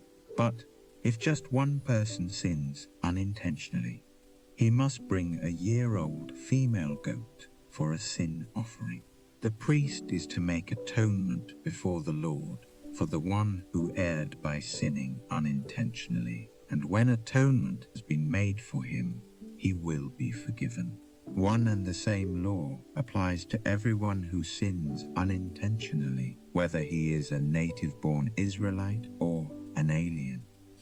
But anyone who sins defiantly, whether native-born or alien, blasphemes the Lord, and that person must be cut off from his people. Because he has despised the Lord's word and broken his commands, that person must surely be cut off. His guilt remains on him. While the Israelites were in the desert, a man was found gathering wood on the Sabbath day. Those who found him gathering wood brought him to Moses and Aaron and the whole assembly, and they kept him in custody because it was not clear what should be done to him. Then the Lord said to Moses, "The man must die. The whole assembly must stone him outside the camp." So the assembly took him outside the camp and stoned him to death, as the Lord commanded Moses. The Lord said to Moses, "Speak to the Israelites and say to them, throughout the generations to come, you are to make tassels on the corners of your garments, with a blue cord on each tassel. You will have these tassels to look at, and so you will remember all the commands of the Lord, that you may obey them and not prostitute yourselves by going after the lusts of your own hearts and eyes. Then you will remember to obey all my commands and will be consecrated to your God. I am the Lord your God, who brought you out of Egypt to be your God. I am the Lord your God." Chapter 16. Korah, son of Issachar, the son of Kohath, the son of Levi, and certain Reubenites Dathan and Abiram, sons of Eliab, and On son of Peleth became insolent and rose up against Moses. With them were 250 Israelite men, well-known community leaders, who had been appointed members of the council. They came as a group to oppose Moses and Aaron, and said to them, "You have gone too far. The whole community is holy, every one of them, and the Lord is with them. Why then do you set yourselves above the Lord's assembly?" When Moses heard this, he fell face down. Then he said to Korah and all his followers, "In the morning the Lord will show who belongs to him and who is holy, and he will have that person come near him. The man he chooses he will cause to come near him. You, Korah, and all your followers are to do this. Take censers and tomorrow put fire and incense in them before the Lord. The man the Lord chooses will be the one who is holy. You Levites have gone too far." Moses also said to Korah, "Now listen, you Levites. Isn't it enough for you that the God of Israel has separated you from the rest of the Israelite community and brought you near himself to do the work at the Lord's tabernacle and to stand before the community and minister to them? He has brought you and all your fellow Levites near himself.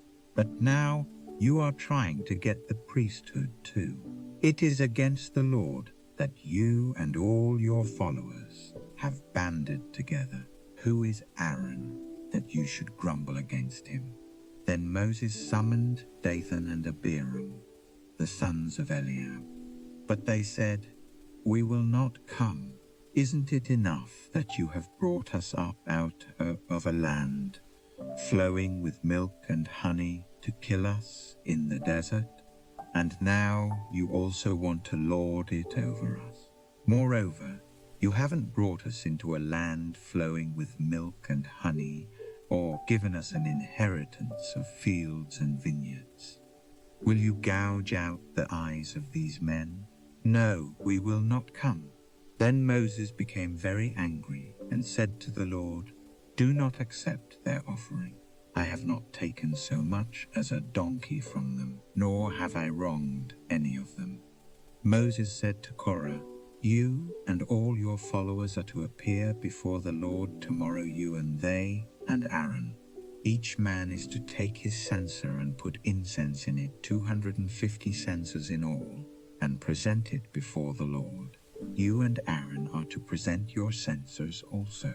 So each man took his censer, put fire and incense in it, and stood with Moses and Aaron at the entrance to the tent of meeting. When Korah had gathered all his followers in opposition to them at the entrance to the tent of meeting, the glory of the Lord appeared to the entire assembly. The Lord said to Moses and Aaron, "Separate yourselves from this assembly so I can put an end to them at once." But Moses and Aaron fell face down and cried out, "O God, God of the spirits of all mankind, will you be angry with the entire assembly when only one man sins?" Then the Lord said to Moses, "Say to the assembly, move away from the tents of Korah, Dathan and Abiram." Moses got up and went to Dathan and Abiram, and the elders of Israel followed him. He warned the assembly, "Move back from the tents of these wicked men. Do not touch anything belonging to them, or you will be swept away because of all their sins."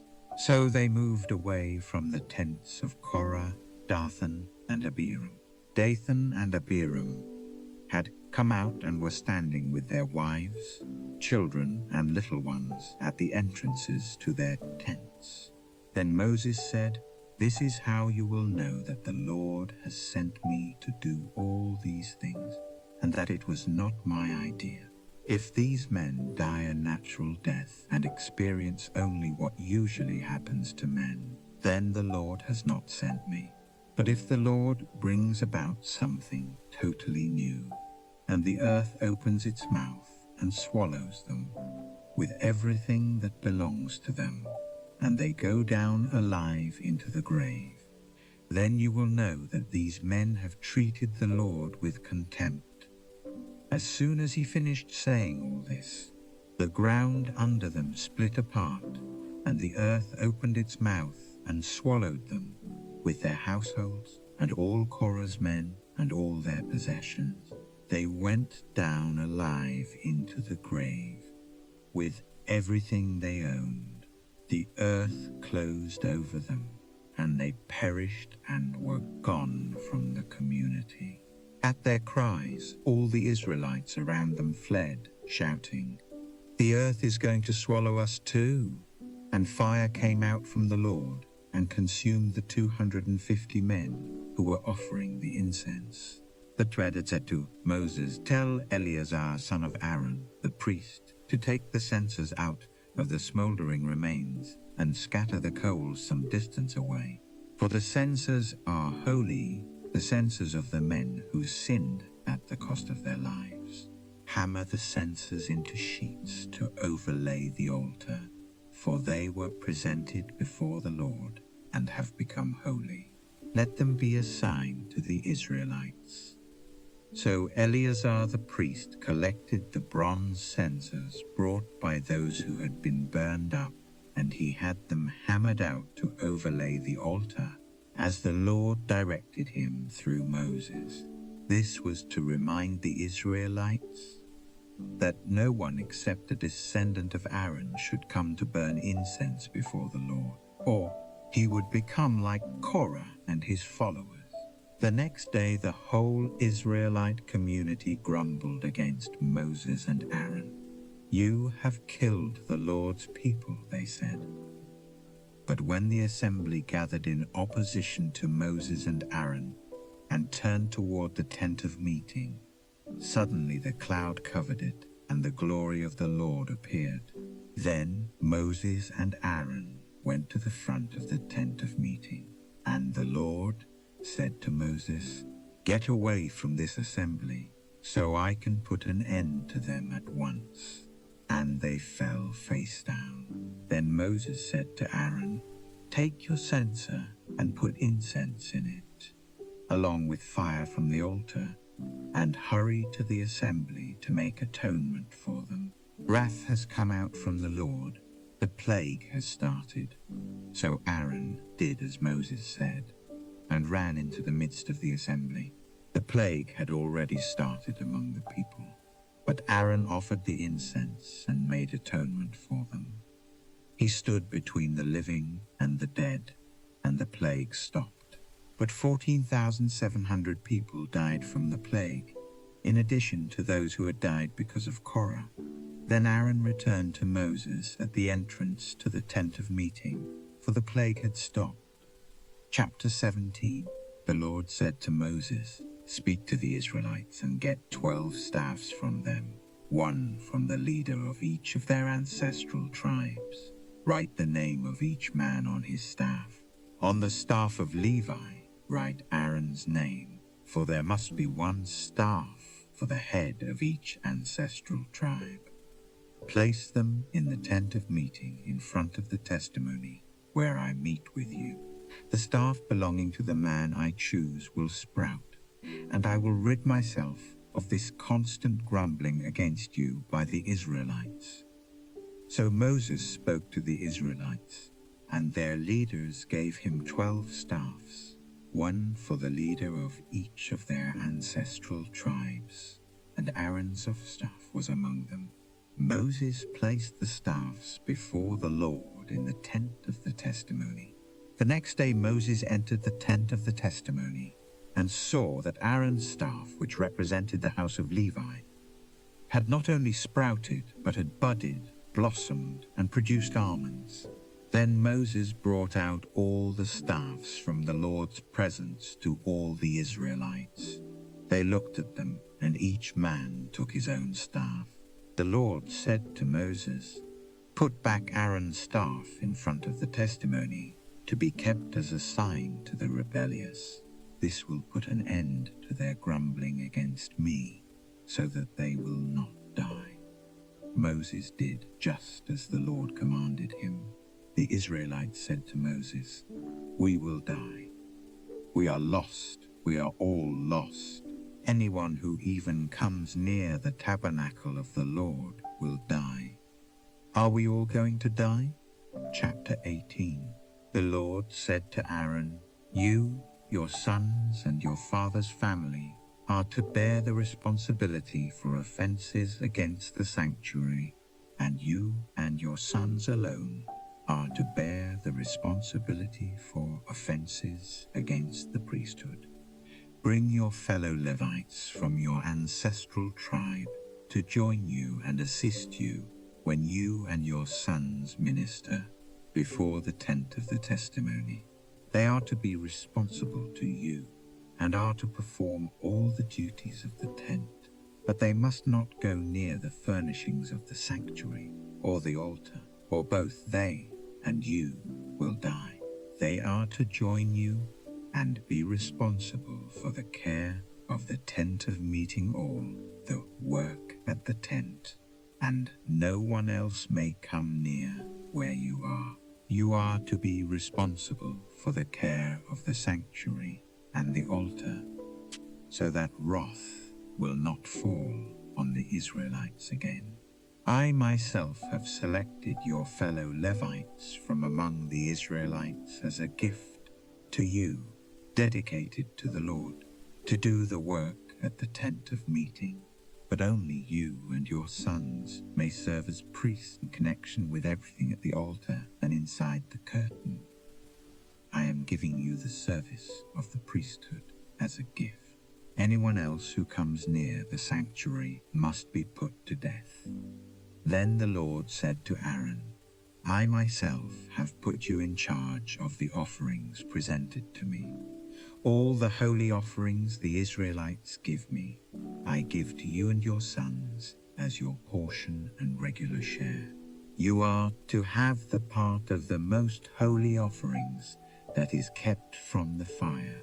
From all the gifts they bring me as most holy offerings, whether grain or sin or guilt offerings, that part belongs to you and your sons. Eat it as something most holy. Every male shall eat it. You must regard it as holy. This also is yours. Whatever is set aside from the gifts of all the wave offerings of the Israelites, I give this to you and your sons and daughters as your regular share. Everyone in your household who is ceremonially clean may eat it. I give you all the finest olive oil and all the finest new wine and grain, they give the Lord as the first fruits of their harvest. All the land's first fruits that they bring to the Lord will be yours.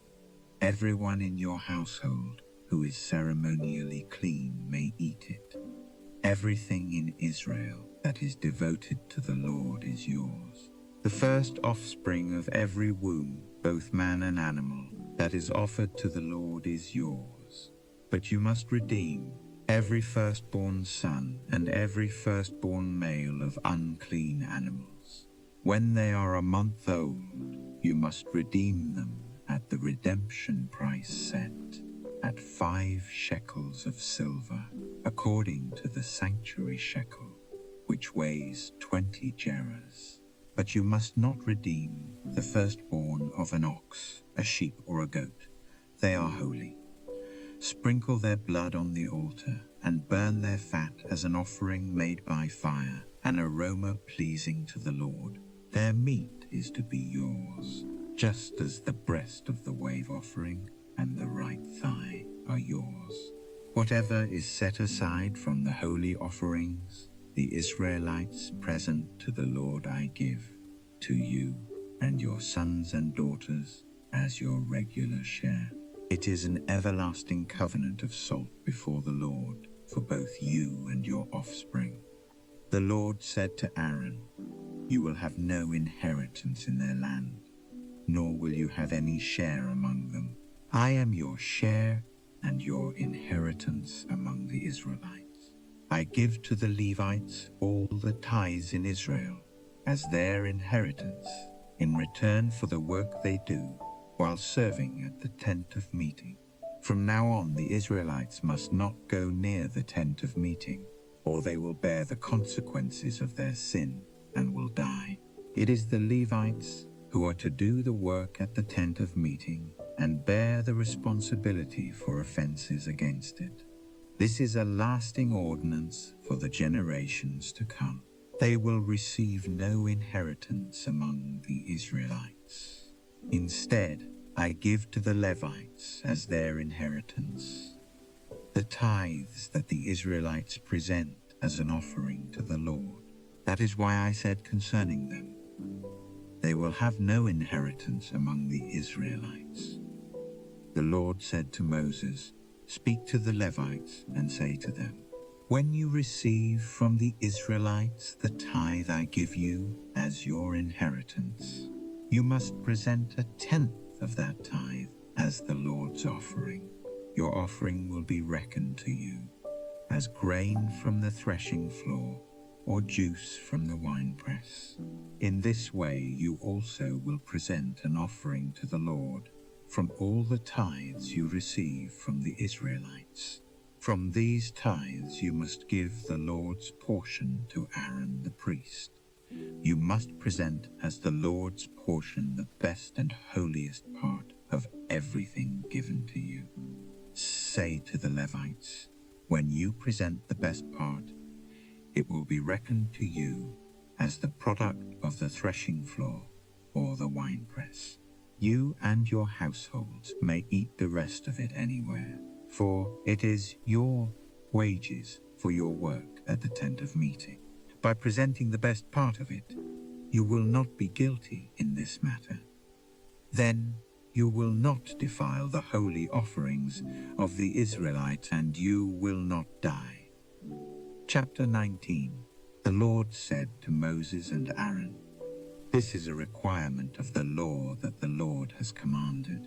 Tell the Israelites to bring you a red heifer without defect or blemish, and that has never been under a yoke.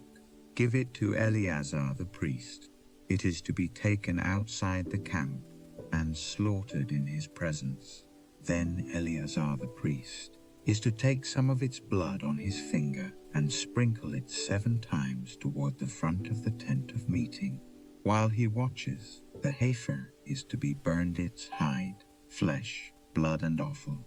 The priest is to take some cedar wood, hyssop, and scarlet wool and throw them onto the burning heifer. After that, the priest must wash his clothes and bathe himself with water. He may then come into the camp. but he will be ceremonially unclean till evening. The man who burns it must also wash his clothes and bathe with water, and he too will be unclean till evening. A man who is clean shall gather up the ashes of the heifer and put them in a ceremonially clean place outside the camp. They shall be kept by the Israelite community for use in the water of cleansing. It is for purification from sin. The man who gathers up the ashes of it is for purification from sin. The man who gathers up the ashes of the heifer must also wash his clothes, and he too will be unclean till evening. This will be a lasting ordinance, both for the Israelites and for the aliens living among them. Whoever touches the dead body of anyone will be unclean for 7 days. He must purify himself with the water on the 3rd day and on the 7th day. Then he will be clean.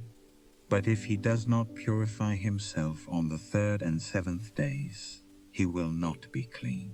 Whoever touches the dead body of anyone and fails to purify himself defiles the Lord's tabernacle.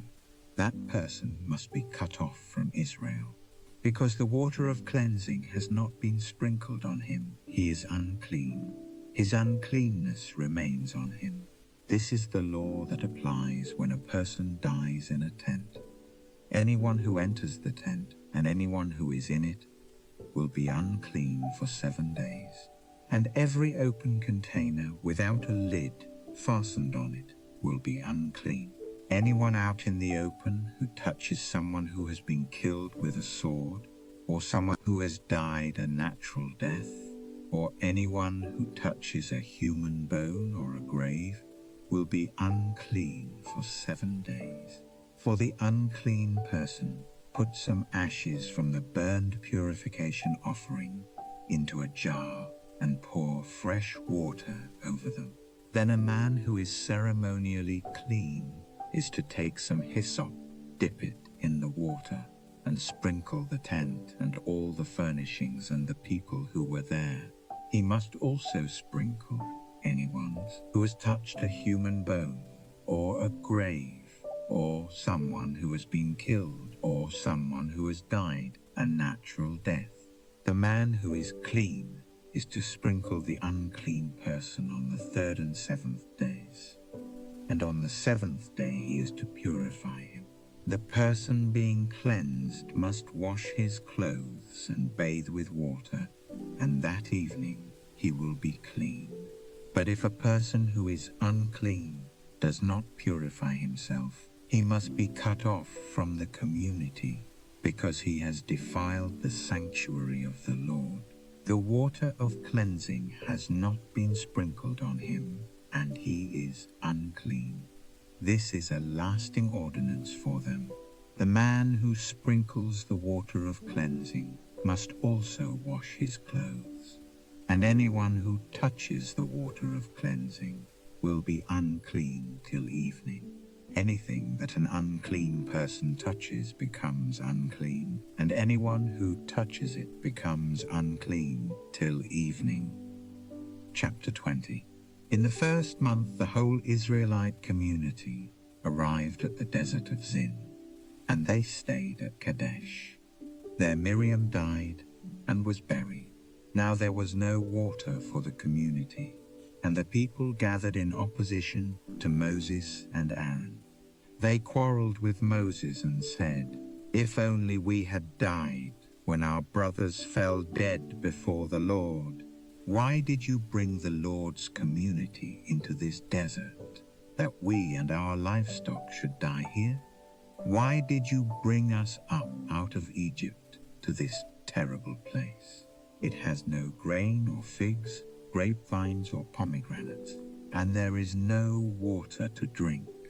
Moses and Aaron went from the assembly to the entrance to the tent of meeting and fell face down, and the glory of the Lord appeared to them. The Lord said to Moses, "Take the staff, and you and your brother Aaron gather the assembly together. Speak to that rock before their eyes, and it will pour out its water. You will bring water out of the rock for the community, so they and their livestock can drink. So Moses took the staff from the Lord's presence, just as he commanded him. He and Aaron gathered the assembly together in front of the rock, and Moses said to them, "Listen, you rebels, must we bring you water out of this rock?" Then Moses raised his arm and struck the rock twice with his staff. Water gushed out, and the community and their livestock drank. But the Lord said to Moses and Aaron, "Because you did not trust in me enough to honor me as holy in the sight of the Israelites, you will not bring this community into the land I give them." These were the waters of Meribah, where the Israelites quarreled with the Lord, and where he showed himself holy among them. Moses sent messengers from Kadesh to the king of Edom, saying, "This is what your brother Israel says. You know about all the hardships that have come upon us. Our forefathers went down into Egypt, and we lived there many years. The Egyptians mistreated us and our fathers, but when we cried out to the Lord, he heard our cry and sent an angel and brought us out of Egypt. Now we are here at Kadesh, a town on the edge of your territory. Please let us pass through your country. We will not go through any field or vineyard, or drink water from any well. We will travel along the king's highway and not turn to the right or to the left until we have passed through your territory." But Edom answered, "You may not pass through here. If you try, we will march out and attack you with the sword." The Israelites replied, "We will go along the main road, and if we or our livestock drink any of your water, we will pay for it. We only want to pass through on foot, nothing else." Again they answered, "You may not pass through." Then Edom came out against them with a large and powerful army. Since Edom refused to let them go through their territory, Israel turned away from them. The whole Israelite community set out from Kadesh and came to Mount Hor. At Mount Hor, near the border of Edom, the Lord said to Moses and Aaron, "Aaron will be gathered to his people. He will not enter the land I give the Israelites, because both of you rebelled against my command at the waters of Meribah. Get Aaron and his son Eleazar and take them up Mount Hor. Remove Aaron's garments and put them on his son Eleazar, for Aaron will be gathered to his people. He will die there." Moses did as the Lord commanded. They went up Mount Hor in the sight of the whole community. Moses removed Aaron's garments and put them on his son Eleazar, and Aaron died there on top of the mountain. Then Moses and Eleazar came down from the mountain, and when the whole community learned that Aaron had died, the entire house of Israel mourned for him 30 days. Chapter 21. When the Canaanite king of Arad, who lived in the Negev, heard that Israel was coming along the road to Atharim, he attacked the Israelites and captured some of them. Then Israel made this vow to the Lord: "If you will deliver these people into our hands, we will totally destroy their cities." The Lord listened to Israel's plea and gave the Canaanites over to them. They completely destroyed them and their towns. So the place was named Hormah. They traveled from Mount Hor along the route to the Red Sea to go around Edom. But the people grew impatient on the way. They spoke against God and against Moses and said, "Why have you brought us up out of Egypt to die in the desert? There is no bread, there is no water, and we detest this miserable food." Then the Lord sent venomous snakes among them. They bit the people, and many Israelites died. The people came to Moses and said, "We sinned when we spoke against the Lord and against you. Pray that the Lord will take the snakes away from us." So Moses prayed for the people. The Lord said to Moses, "Make a snake and put it up on a pole. Anyone who is bitten can look at it and live." So Moses made a bronze snake and put it up on a pole. Then when anyone was bitten by a snake and looked at the bronze snake, he lived. The Israelites moved on and camped at Oboth. Then they set out from Oboth and camped in Abarim, in the desert that faces Moab toward the sunrise. From there they moved on and camped in the Zered Valley. They set out from there and camped alongside the Arnon, which is in the desert extending into Amorite territory. The Arnon is the border of Moab, between Moab and the Amorites. That is why the book of the wars of the Lord says, Waheb Super and the ravines, the Arnon and the slopes of the ravines that lead to the site of Ar and lie along the border of Moab.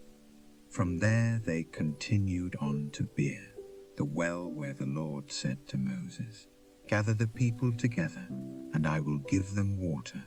Then Israel sang this song, "Spring up, O well, sing about it, about the well that the princes dug, that the nobles of the people sang, the nobles with scepters and staffs." Then they went from the desert to Matana, from Matana to Nahaliel, from Nahaliel to Bamoth, and from Bamoth to the valley in Moab, where the top of Pisgah overlooks the wasteland. Israel sent messengers to say to Sihon, king of the Amorites, "Let us pass through your country. We will not turn aside into any field or vineyard, or drink water from any well.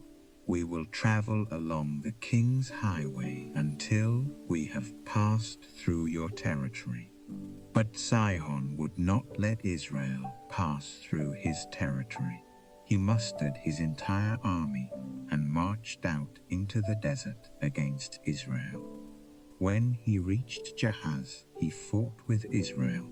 Israel, however, put him to the sword and took over his land from the Arnon to the Jabbok, but only as far as the Ammonites, because their border was fortified.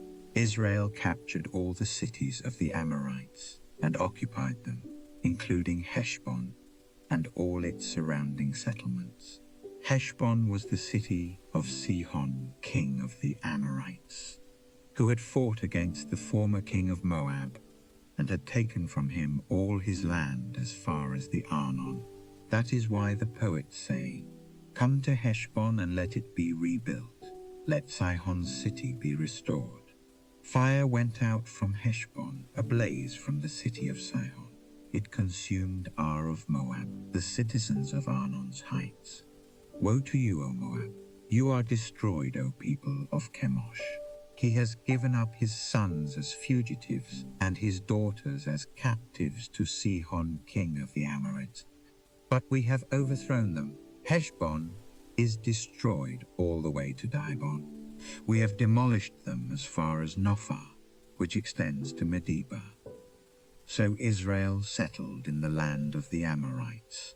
After Moses had sent spies to Jazer, the Israelites captured its surrounding settlements and drove out the Amorites who were there. Then they turned and went up along the road toward Bashan. And Og, king of Bashan, and his whole army marched out to meet them in battle at Edrei. The Lord said to Moses, "Do not be afraid of him, for I have handed him over to you with his whole army and his land. Do to him what you did to Sihon, king of the Amorites, who reigned in Heshbon." So they struck him down, together with his sons and his whole army, leaving them no survivors. And they took possession of his land. Chapter 22. Then the Israelites traveled to the plains of Moab and camped along the Jordan across from Jericho. Now Balak son of Zippor saw all that Israel had done to the Amorites, and Moab was terrified because there were so many people. Indeed, Moab was filled with dread because of the Israelites. The Moabites said to the elders of Midian, "This horde is going to lick up everything around us, as an ox licks up the grass of the field." So Balak son of Zippor, who was king of Moab at that time, sent messengers to summon Balaam son of Beor, who was at Pethor, near the river, in his native land. Balak said, "A people has come out of Egypt. They cover the face of the land and have settled next to me. Now come and put a curse on these people, because they are too powerful for me. Perhaps then I will be able to defeat them and drive them out of the country. For I know that those you bless are blessed, and those you curse are cursed."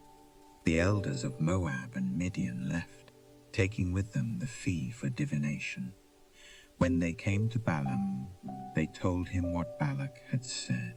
"Spend the night here," Balaam said to them, "and I will bring you back the answer the Lord gives me." So the Moabite princes stayed with him. God came to Balaam and asked, "Who are these men with you?" Balaam said to God, "Balak son of Zippor, king of Moab, sent me this message. A people that has come out of Egypt covers the face of the land. Now come and put a curse on them for me.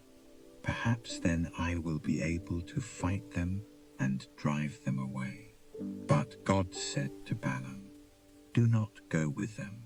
You must not put a curse on those people, because they are blessed." The next morning Balaam got up and said to Balak's princes, "Go back to your own country, for the Lord has refused to let me go with you." So the Moabite princes returned to Balak and said, "Balaam refused to come with us." Then Balak sent other princes, more numerous and more distinguished than the first. They came to Balaam and said, "This is what Balak son of Zippor says. Do not let anything keep you from coming to me, because I will reward you handsomely and do whatever you say. Come and put a curse on these people for me." But Balaam answered them, "Even if Balak gave me his palace filled with silver and gold, I could not do anything great or small to go beyond the command of the Lord my God. Now stay here tonight as the others did, and I will find out what else the Lord will tell me." That night God came to Balaam and said, "Since these men have come to summon you, go with them, but do only what I tell you." Balaam got up in the morning, saddled his donkey, and went with the princes of Moab. But God was very angry when he went, and the angel of the Lord stood in the road to oppose him. Balaam was riding on his donkey, and his 2 servants were with him. When the donkey saw the angel of the Lord standing in the road with a drawn sword in his hand, she turned off the road into a field. Balaam beat her to get her back on the road. Then the angel of the Lord stood in a narrow path between 2 vineyards, with walls on both sides. When the donkey saw the angel of the Lord, she pressed close to the wall, crushing Balaam's foot against it, so he beat her again. Then the angel of the Lord moved on ahead and stood in a narrow place where there was no room to turn, either to the right or to the left. When the donkey saw the angel of the Lord, she lay down under Balaam, and he was angry and beat her with his staff. Then the Lord opened the donkey's mouth, and she said to Balaam, "What have I done to you to make you beat me these 3 times?" Balaam answered the donkey, "You have made a fool of me. If I had a sword in my hand, I would kill you right now." The donkey said to Balaam, "Am I not your own donkey, which you have always ridden to this day? Have I been in the habit of doing this to you? No, he said. Then the Lord opened Balaam's eyes, and he saw the angel of the Lord standing in the road with his sword drawn. So he bowed low and fell face down. The angel of the Lord asked him, "Why have you beaten your donkey these 3 times? I have come here to oppose you, because your path is a reckless one before me. The donkey saw me and turned away from me these 3 times. If she had not turned away, I would certainly have killed you by now, but I would have spared her." Balaam said to the angel of the Lord, "I have sinned. I did not realize you were standing in the road to oppose me. Now if you are displeased, I will go back." The angel of the Lord said to Balaam, "Go with the men, but speak only what I tell you." So Balaam went with the princes of Balak. When Balak heard that Balaam was coming, he went out to meet him at the Moabite town on the Arnon border, at the edge of his territory. Balak said to Balaam, "Did I not send you an urgent summons? Why didn't you come to me? Am I really not able to reward you?" "Well, I have come to you now," Balaam replied. "But can I say just anything? I must speak only what God puts in my mouth." Then Balaam went with Balak to Kiriath Huzoth. Balak sacrificed cattle and sheep, and gave some to Balaam and the princes who were with him. The next morning Balak took Balaam up to Bamotbaal, and from there he saw part of the people.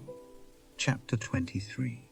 Balaam said, "Build me 7 altars here, and prepare 7 bulls and 7 rams for me." Balak did as Balaam said, and the 2 of them offered a bull and a ram on each altar. Then Balaam said to Balak, "Stay here beside your offering while I go aside. Perhaps the Lord will come to meet with me. Whatever he reveals to me, I will tell you." Then he went off to a barren height. God met with him, and Balaam said, "I have prepared 7 altars, and on each altar I have offered a bull and a ram." The Lord put a message in Balaam's mouth and said, "Go back to Balak and give him this message." So he went back to him and found him standing beside his offering with all the princes of Moab. Then Balaam uttered his oracle. "Balak brought me from Aram, the king of Moab, from the eastern mountains. Come," he said, "curse Jacob for me. Come, denounce Israel. How can I curse those whom God has not cursed? How can I denounce those whom the Lord has not denounced? From the rocky peaks I see them. From the heights I view them. I see a people who live apart and do not consider themselves one of the nations. Who can count the dust of Jacob or number the 4th part of Israel? Let me die the death of the righteous, and may my end be like theirs." Balak said to Balaam, "What have you done to me? I brought you to curse my enemies, but you have done nothing but bless them," he answered. "Must I not speak what the Lord puts in my mouth?" Then Balak said to him, "Come with me to another place where you can see them. You will see only a part, but not all of them, and from there curse them for me." So he took him to the field of Zophim on the top of Pisgah, and there he built 7 altars, and offered a bull and a ram on each altar. Balaam said to Balak, "Stay here beside your offering, while I meet with him over there." The Lord met with Balaam, and put a message in his mouth, and said, "Go back to Balak, and give him this message." So he went to him, and found him standing beside his offering, with the princes of Moab. Balak asked him, "What did the Lord say?" Then he uttered his oracle. "Arise, Balak, and listen. Hear me, son of Zippor.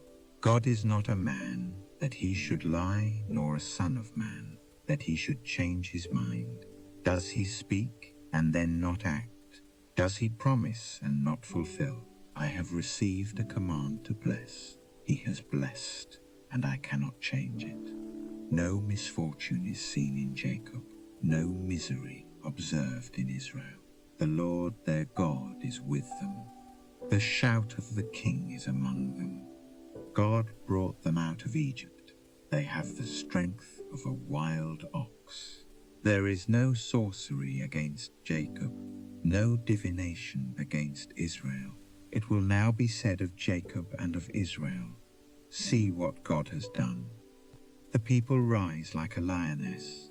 They rouse themselves like a lion that does not rest till he devours his prey and drinks the blood of his victims. Then Balak said to Balaam, neither curse them at all nor bless them at all. Balaam answered, did I not tell you I must do whatever the Lord says? Then Balak said to Balaam, come, let me take you to another place. Perhaps it will please God to let you curse them for me from there. And Balak took Balaam to the top of Peor, overlooking the wasteland. Balaam said, build me 7 altars here, and prepare 7 bulls and 7 rams for me. Balak did as Balaam had said, and offered a bull and a ram on each altar. Chapter 24.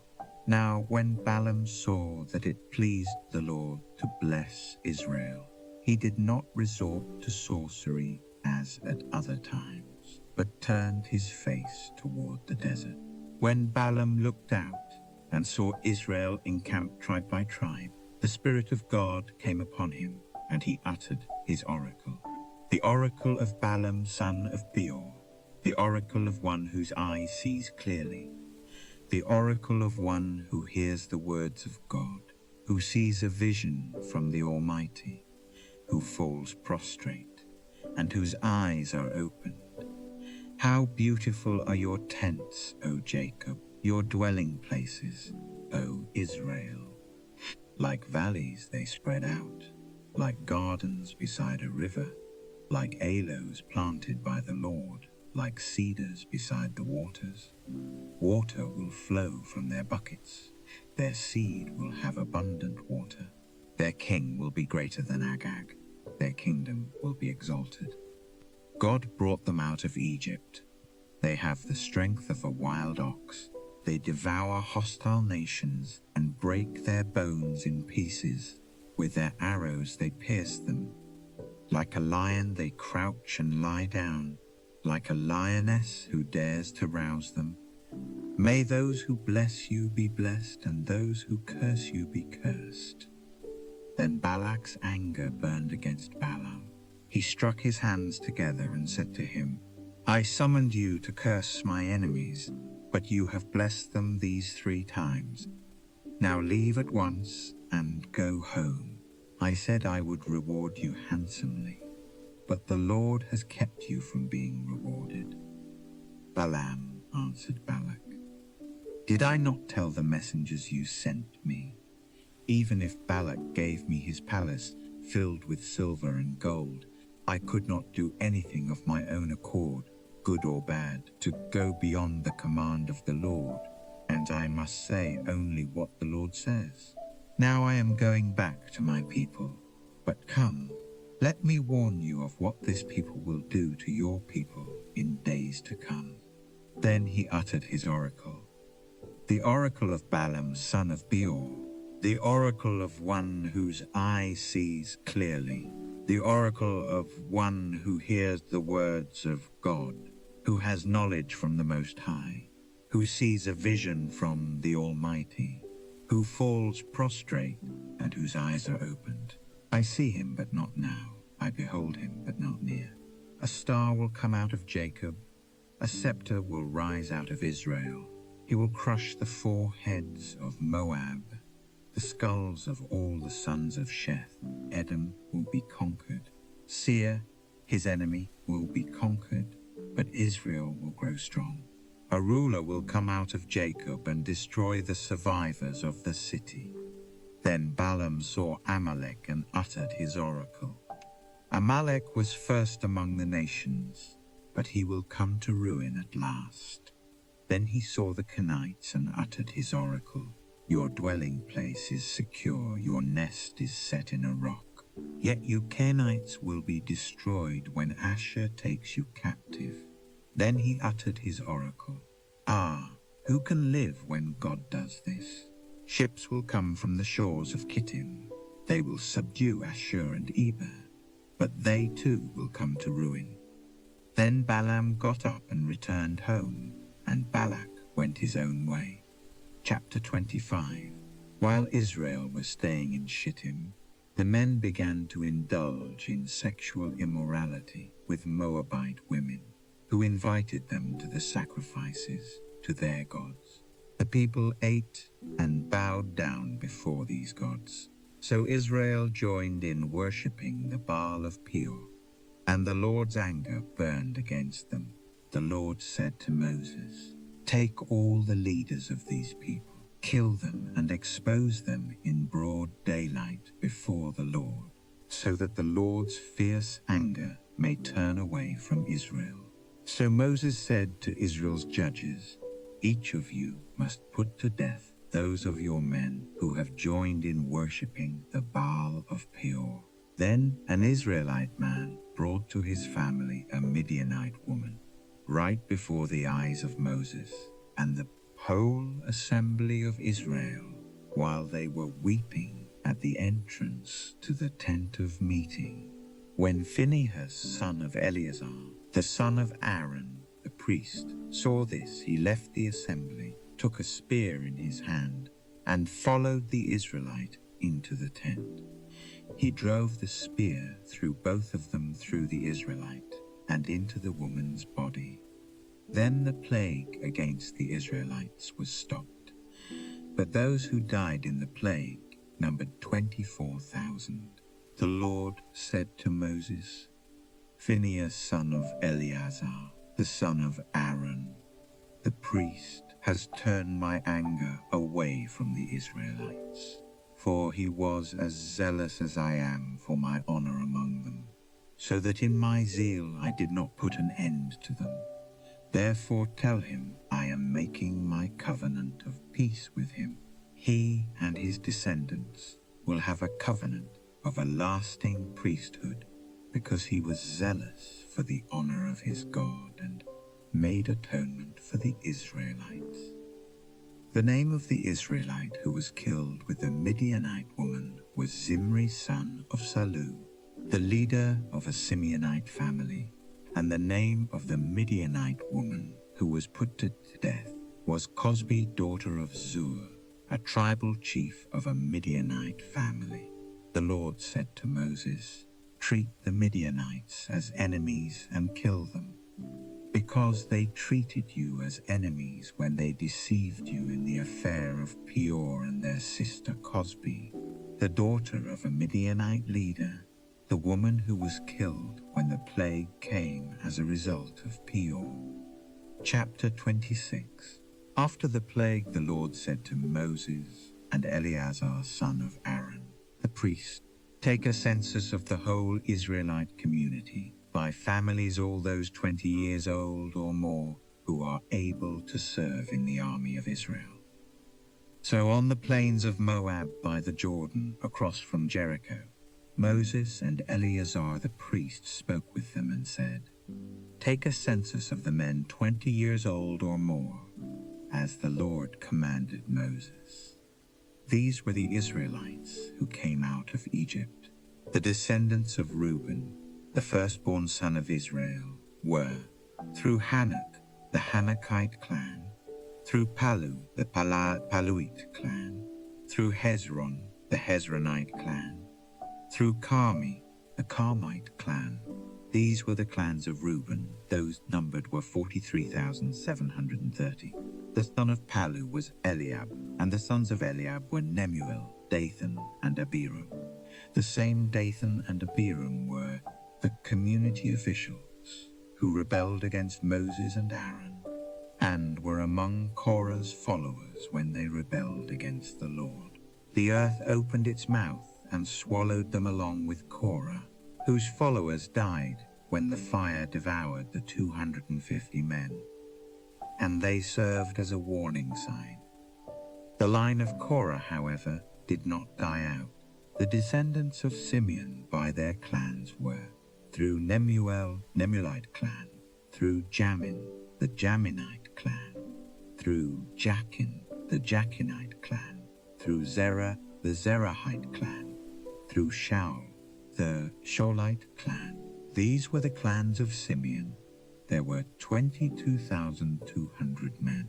The descendants of Gad by their clans were, through Zephon, the Zephonite clan, through Haggi, the Haggite clan, through Shuni, the Shunite clan, through Ozni, the Oznite clan, through Eri, the Erite clan, through Aradi, the Aradite clan, through Areli, the Arelite clan. These were the clans of Gad. Those numbered were 40,500. And Onan were sons of Judah, but they died in Canaan. The descendants of Judah by their clans were, through Shelah, the Shelonite clan, through Perez, the Perezite clan, through Zerah, the Zerahite clan. The descendants of Perez were, through Hezron, the Hezronite clan, through Hamul, the Hamulite clan. These were the clans of Judah. Those numbered were 76,500. The descendants of Issachar by their clans were, through Tola, the Tolite clan, through Puah, the Puite clan, through Jashub, the Jashubite clan, through Shimron, the Shimronite clan. These were the clans of Issachar. Those numbered were 64,300. The descendants of Zebulun by their clans were, through Sered, the Seredite clan, through Elon, the Elonite clan, through Jalil, the Jalilite clan. These were the clans of Zebulun. Those numbered were 60,500. The descendants of Joseph by their clans, through Manasseh and Ephraim were, the descendants of Manasseh, through Machir, the Machirite clan. Machir was the father of Gilead. Through Gilead, the Gileadite clan. These were the descendants of Gilead. Through Izer, the Izerite clan. Through Helek, the Helekite clan. Through Asriel, the Asrielite clan. Through Shechem, the Shechemite clan. Through Shemida, the Shemidate clan. Through Hepher, the Hepherite clan. Zelophehad, son of Hepher, had no sons. He had only daughters whose names were Mahlah, Noah, Hoglah, Milcah, and Tirzah. These were the clans of Manasseh. Those numbered were 52,700. These were the descendants of Ephraim by their clans. Through Shuthelah, the Shuthelahite clan. Through Becher, the Becherite clan. Through Tahan, the Tahanite clan.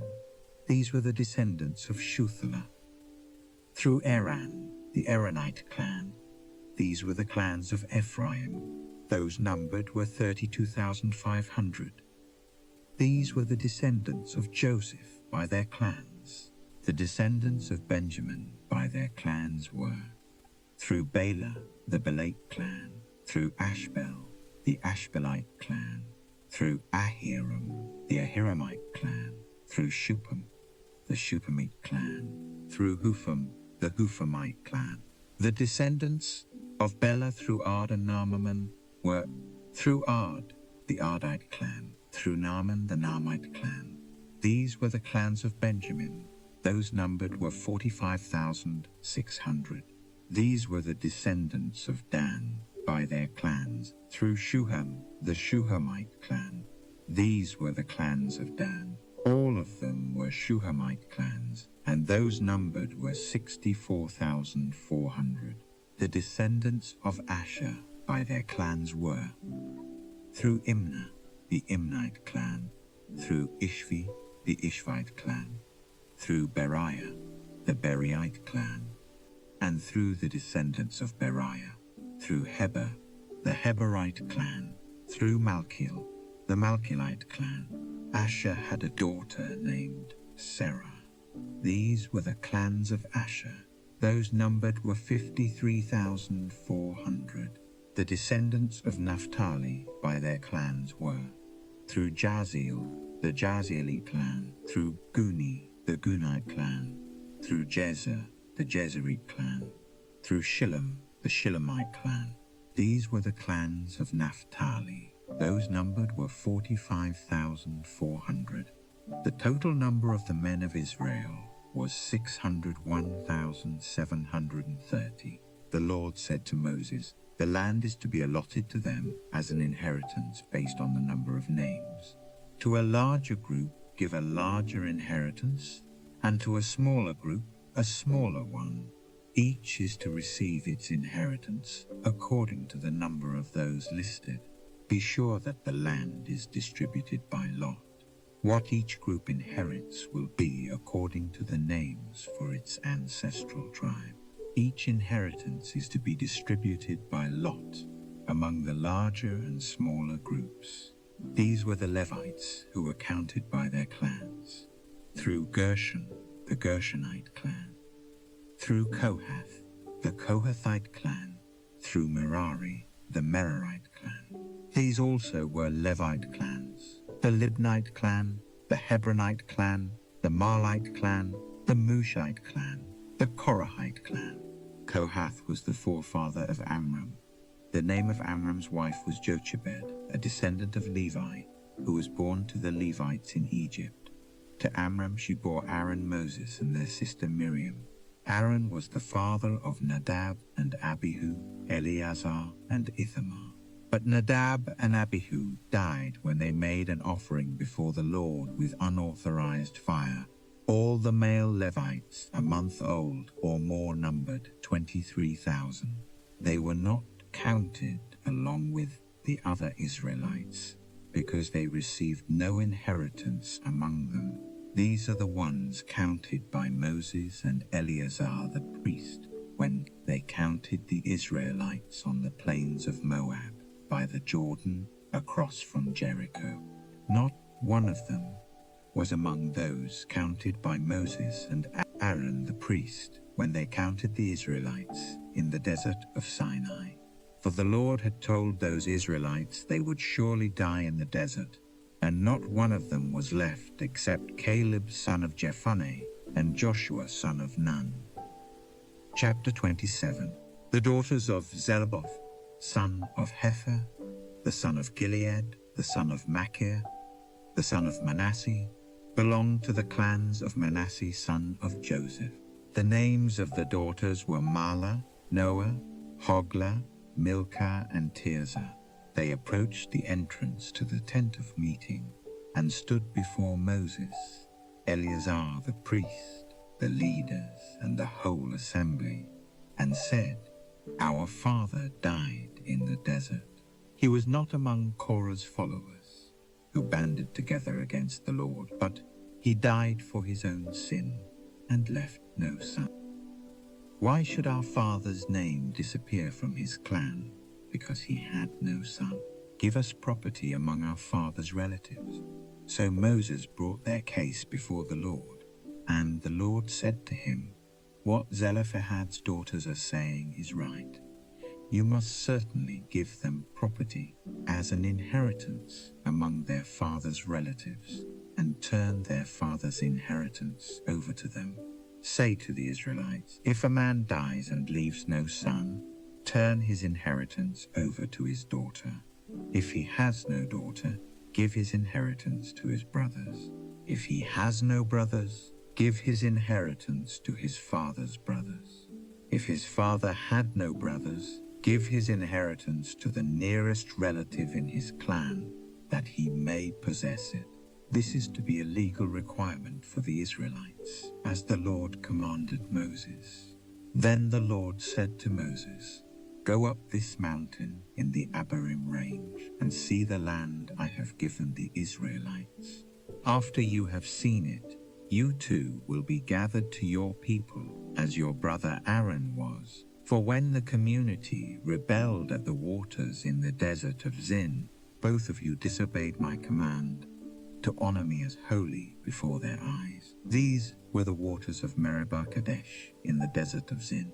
Moses said to the Lord, "May the Lord, God of the spirits of all mankind, appoint a man over this community to go out and come in before them, one who will lead them out and bring them in, so the Lord's people will not be like sheep without a shepherd."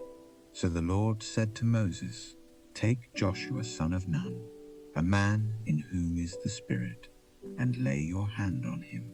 Have him stand before Eleazar the priest and the entire assembly, and commission him in their presence. Give him some of your authority so the whole Israelite community will obey him. He is to stand before Eleazar the priest, who will obtain decisions for him by inquiring of the Urim before the Lord. At his command, he and the entire community of the Israelites will go out, and at his command they will come in." Moses did as the Lord commanded him. He took Joshua and had him stand before Eleazar the priest and the whole assembly. Then he laid his hands on him and commissioned him, as the Lord instructed through Moses.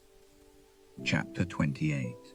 The Lord said to Moses, "Give this command to the Israelites and say to them, see that you present to me, at the appointed time, the food for my offerings made by fire, as an aroma pleasing to me.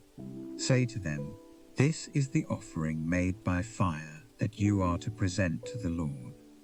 2 lambs a year old without defect, as a regular burnt offering each day. Prepare 1 lamb in the morning and the other at twilight, together with a grain offering of 1/10 of an ephah of fine flour, mixed with 1/4 of a hin of oil from pressed olives.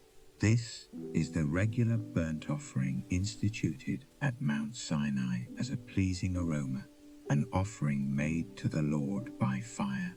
The accompanying drink offering is to be 1/4 of a hin of fermented drink with each lamb. Pour out the drink offering to the Lord at the sanctuary. Prepare the 2nd lamb at twilight, along with the same kind of grain offering and drink offering that you prepare in the morning. This is an offering made by fire, an aroma pleasing to the Lord. On the Sabbath day, make an offering of 2 lambs a year old without defect, together with its drink offering, and a grain offering of 2/10 of an ephah of fine flour mixed with oil. This is the burnt offering for every Sabbath, in addition to the regular burnt offering and its drink offering. On the 1st of every month, present to the Lord a burnt offering of 2 young bulls, 1 ram and 7 male lambs a year old, all without defect. With each bull there is to be a grain offering of 3/10 of fine flour mixed with oil. With the ram, a grain offering of 2/10 of an ephah of fine flour mixed with oil. And with each lamb, a grain offering of 1/10 of an ephah of fine flour mixed with oil. This is for a burnt offering, a pleasing aroma, an offering made to the Lord by fire. With each bull there is to be a drink offering of 1/2 a hin of wine, with the ram 1/3 of a hin, and with each lamb 1/4 of a hin. This is the monthly burnt offering to be made at each new moon during the year. Besides the regular burnt offering with its drink offering, 1 male goat is to be presented to the Lord as a sin offering. On the 14th day of the 1st month, the Lord's Passover is to be held. On the 15th day of this month, there is to be a festival. For 7 days, bread made without yeast. On the 1st day, hold a sacred assembly and do no regular work. Present to the Lord an offering made by fire, a burnt offering of 2 young bulls, 1 ram and 7 male lambs a year old, all without defect. With each bull prepare a grain offering of 3/10 of an ephah of fine flour mixed with oil. With the ram 2/10, and with each of the 7 lambs 1/10. Include 1 male goat as a sin offering to make atonement for you. Prepare these in addition to the regular morning burnt offering. In this way, prepare the food for the offering made by fire every day for 7 days, as an aroma pleasing to the Lord. It is to be prepared in addition to the regular burnt offering and its drink offering. On the 7th day, hold a sacred assembly and do no regular work. On the day of first fruits, when you present to the Lord an offering of new grain during the Feast of Weeks, hold a sacred assembly and do no regular work. Present a burnt offering of 2 young bulls, 1 ram and 7 male lambs a year old, as an aroma pleasing to the Lord. With each bull there is to be a grain offering of 3/10 of an ephah of fine flour mixed with oil. With the ram 2/10, and with each of the 7 lambs 1/10. Include 1 male goat to make atonement for you.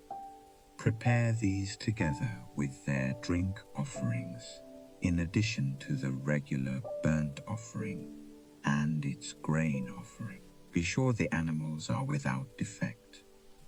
Chapter 29. On the first day of the 7th month, hold a sacred assembly and do no regular work. It is a day for you to sound the trumpets. As an aroma pleasing to the Lord, prepare a burnt offering of 1 young bull, 1 ram and 7 male lambs a year old, all without defect. With the bull prepare a grain offering of 3/10 of an ephah of fine flour mixed with oil. With the ram 2/10, and with each of the 7 lambs 1/10. Include 1 male goat as a sin offering to make atonement for you. In addition to the monthly and daily burnt offerings with their grain offerings and drink offerings as specified. They are offerings made to the Lord by fire, a pleasing aroma. On the 10th day of this 7th month, hold a sacred assembly. You must deny yourselves and do no work. Present as an aroma pleasing to the Lord a burnt offering of 1 young bull, 1 ram, and 7 male lambs a year old, all without defect. With the bull prepare a grain offering of 3/10 of an ephah of fine flour mixed with oil. With the ram 2/10, and with each of the 7 lambs 1/10. Include 1 male goat as a sin offering, in addition to the sin offering for atonement, and the regular burnt offering with its grain offering and their drink offerings. On the 15th day of the 7th month, hold a sacred assembly and do no regular work. Celebrate a festival to the Lord for 7 days. Present an offering made by fire as an aroma pleasing to the Lord. A burnt offering of 13 young bulls, 2 rams and 14 male lambs a year old, all without defect. With each of the 13 bulls, prepare a grain offering of 3/10 of an ephah of fine flour mixed with oil. With each of the 2 rams 2/10, and with each of the 14 lambs 1/10. Include 1 male goat as a sin offering, in addition to the regular burnt offering with its grain offering and drink offering. On the 2nd day prepare 12 young bulls, 2 rams, and 14 male lambs a year old, all without defect. With the bulls, rams, and lambs, prepare their grain offerings and drink offerings according to the number specified. Include 1 male goat as a sin offering, in addition to the regular burnt offering with its grain offering and their drink offerings. On the 3rd day prepare 11 bulls, 2 rams and 14 male lambs a year old, all without defect. With the bulls, rams, and lambs, prepare their grain offerings and drink offerings according to the number specified. Include one male goat as a sin offering, in addition to the regular burnt offering with its grain offering and drink offering. On the fourth day, prepare 10 bulls, 2 rams, and 14 male lambs a year old, all without defect. With the bulls, rams, and lambs, prepare their grain offerings and drink offerings according to the number specified. Include one male goat as a sin offering, in addition to the regular burnt offering with its grain offering and drink offering. On the fifth day, prepare 9 bulls, 2 rams, and 14 male lambs a year old, all without defect. With the bulls, rams, and lambs, prepare their grain offerings and drink offerings according to the number specified. Include one male goat as a sin offering, in addition to the regular burnt offering with its grain offering and drink offering. On the sixth day, prepare 8 bulls, 2 rams, and 14 male lambs a year old, all without defect. With the bulls, ram, and lambs, prepare their grain offerings and drink offerings according to the number specified. Include one male goat as a sin offering, in addition to the regular burnt offering with its grain offering and drink offering. On the seventh day, prepare 7 bulls, 2 rams, and 14 male lambs a year old, all without defect. With the bulls, rams, and lambs, prepare their grain offerings and drink offerings according to the number specified. Include one male goat as a sin offering, in addition to the regular burnt offering with its grain offering and drink offering. On the 8th day, hold an assembly and do no regular work. Present an offering made by fire as an aroma pleasing to the Lord, a burnt offering of 1 bull, 1 ram, and 7 male lambs a year old, all without defect. With the bull, the ram, and the lambs, prepare their grain offerings and drink offerings according to the number specified. Include 1 male goat as a sin offering, in addition to the regular burnt offering with its grain offering and drink offering. In addition to what you vow and your free will offerings, prepare these for the Lord at your appointed feasts: your burnt offerings, grain offerings, drink offerings, and fellowship offerings. Moses told the Israelites all that the Lord commanded him. Chapter 30. Moses said to the heads of the tribes of Israel, "This is what the Lord commands. When a man makes a vow to the Lord or takes an oath to obligate himself by a pledge, he must not break his word, but must do everything he said. When a young woman still living in her father's house makes a vow to the Lord or obligates herself by a pledge, and her father hears about her vow or pledge, but says nothing to her, then all her vows and every pledge by which she obligated herself will stand. But if her father forbids her when he hears about it, none of her vows or the pledges by which she obligated herself will stand. The Lord will release her, because her father has forbidden her. If she marries after she makes a vow, or after her lips utter a rash promise by which she obligates herself, and her husband hears about it, but says nothing to her, then her vows or the pledges by which she obligated herself will stand.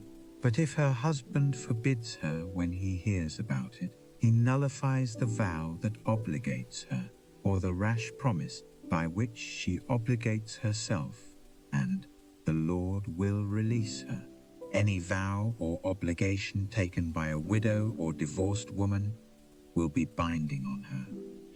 If a woman living with her husband makes a vow or obligates herself by a pledge under oath, and her husband hears about it, but says nothing to her, and does not forbid her, then all her vows or the pledges by which she obligated herself will stand. But if her husband nullifies them when he hears about them, then none of the vows or pledges that came from her lips will stand. Her husband has nullified them, and the Lord will release her. Her husband may confirm or nullify any vow she makes, or any sworn pledge to deny herself. But if her husband says nothing to her about it from day to day, then he confirms all her vows or the pledges binding on her. He confirms them by saying nothing to her when he hears about them. If, however, he nullifies them some time after he hears about them, then he is responsible for her guilt. These are the regulations the Lord gave Moses concerning relationships between a man and his wife, and between a father and his young daughter still living in his house. Chapter 31. The Lord said to Moses, "Take vengeance on the Midianites for the Israelites. After that, you will be gathered to your people." So Moses said to the people, "Arm some of your men to go to war against the Midianites, and to carry out the Lord's vengeance on them. Send into battle 1,000 men from each of the tribes of Israel." So 12,000 men armed for battle, 1,000 from each tribe, were supplied from the clans of Israel. Moses sent them into battle, 1,000 from each tribe, along with Phinehas son of Eleazar, the priest, who took with him articles from the sanctuary and the trumpets for signaling. They fought against Midian as the Lord commanded Moses, and killed every man. Among their victims were Evi, Rechem, Zur, Hur, and Reba, the 5 kings of Midian. They also killed Balaam son of Beor with the sword. The Israelites captured the Midianite women and children, and took all the Midianite herds, flocks, and goods as plunder. They burned all the towns where the Midianites had settled, as well as all their camps. They took all the plunder and spoils, including the people and animals, and brought the captives, spoils and plunder, to Moses and Eleazar the priest and the Israelite assembly at their camp on the plains of Moab, by the Jordan, across from Jericho.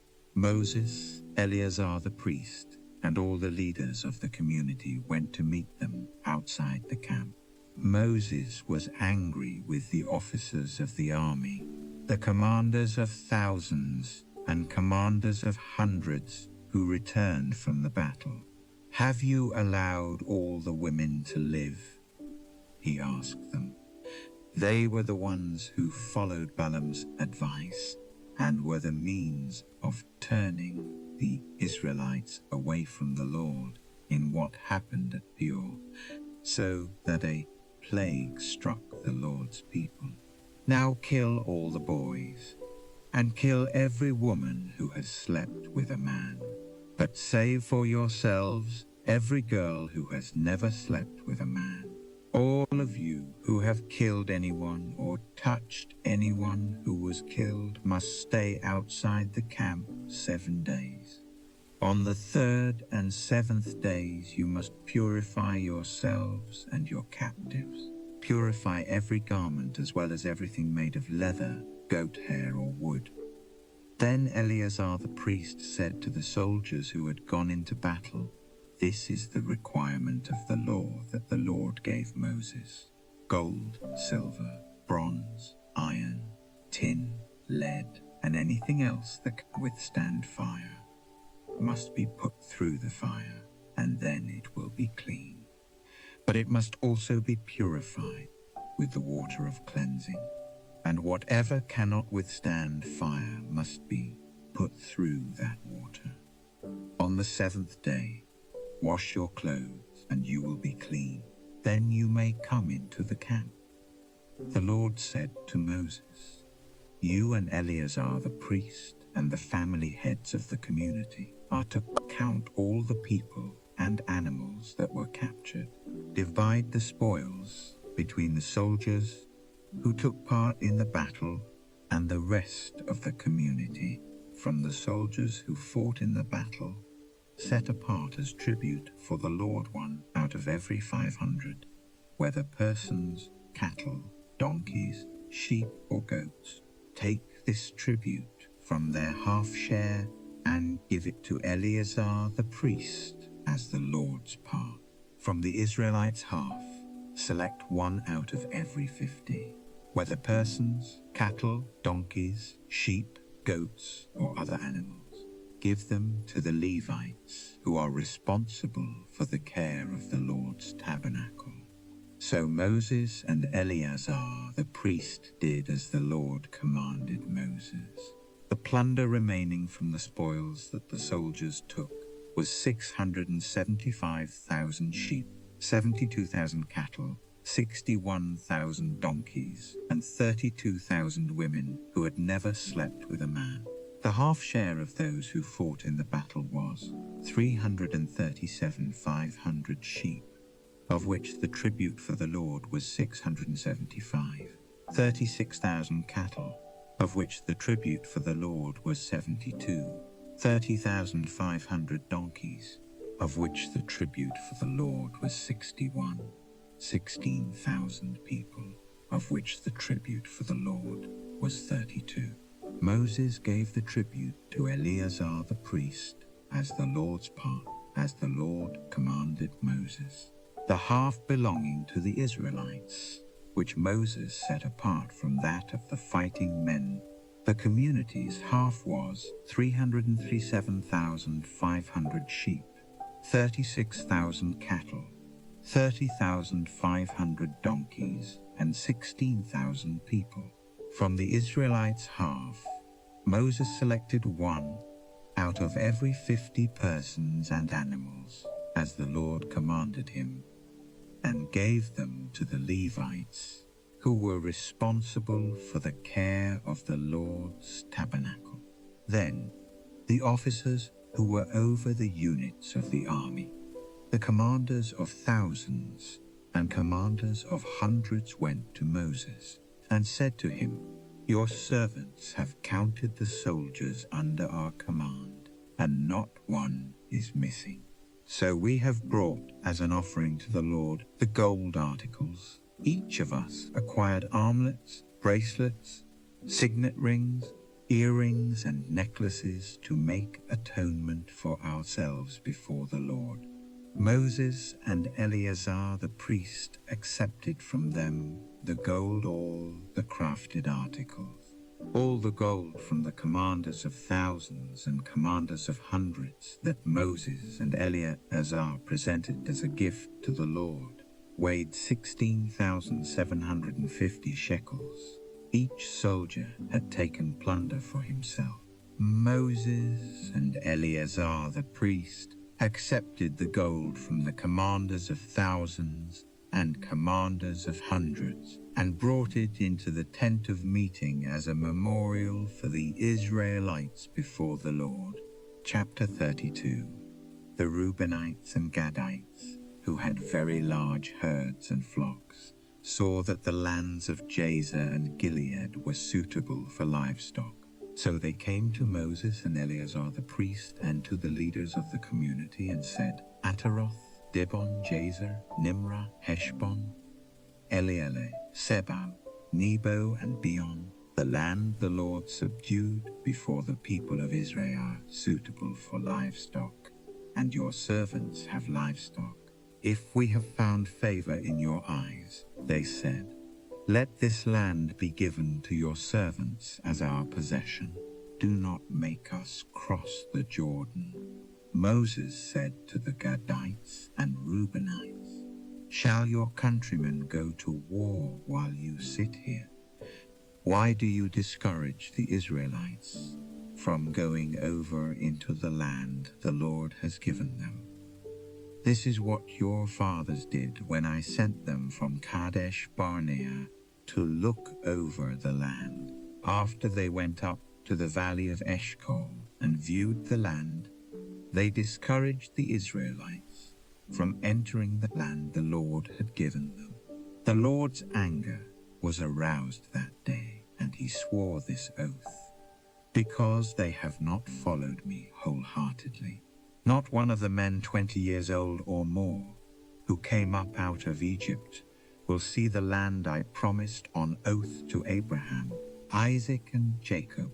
Not one except Caleb, son of Jephunneh the Kenizzite, and Joshua, son of Nun, for they followed the Lord wholeheartedly. The Lord's anger burned against Israel, and he made them wander in the desert 40 years, until the whole generation of those who had done evil in his sight was gone. And here you are, a brood of sinners, standing in the place of your fathers, and making the Lord even more angry with Israel. If you turn away from following him, he will again leave all this people in the desert, and you will be the cause of their destruction. Then they came up to him and said, we would like to build pens here for our livestock and cities for our women and children, but we are ready to arm ourselves and go ahead of the Israelites until we have brought them to their place. Meanwhile, our women and children will live in fortified cities for protection from the inhabitants of the land. We will not return to our homes until every Israelite has received his inheritance. We will not receive any inheritance with them on the other side of the Jordan, because our inheritance has come to us on the east side of the Jordan. Then Moses said to them, if you will do this, if you will arm yourselves before the Lord for battle, and if all of you will go armed over the Jordan before the Lord, until he has driven his enemies out before him, then when the land is subdued before the Lord, you may return and be free from your obligation to the Lord and to Israel, and this land will be your possession before the Lord. But if you fail to do this, you will be sinning against the Lord, and you may be sure that your sin will find you out.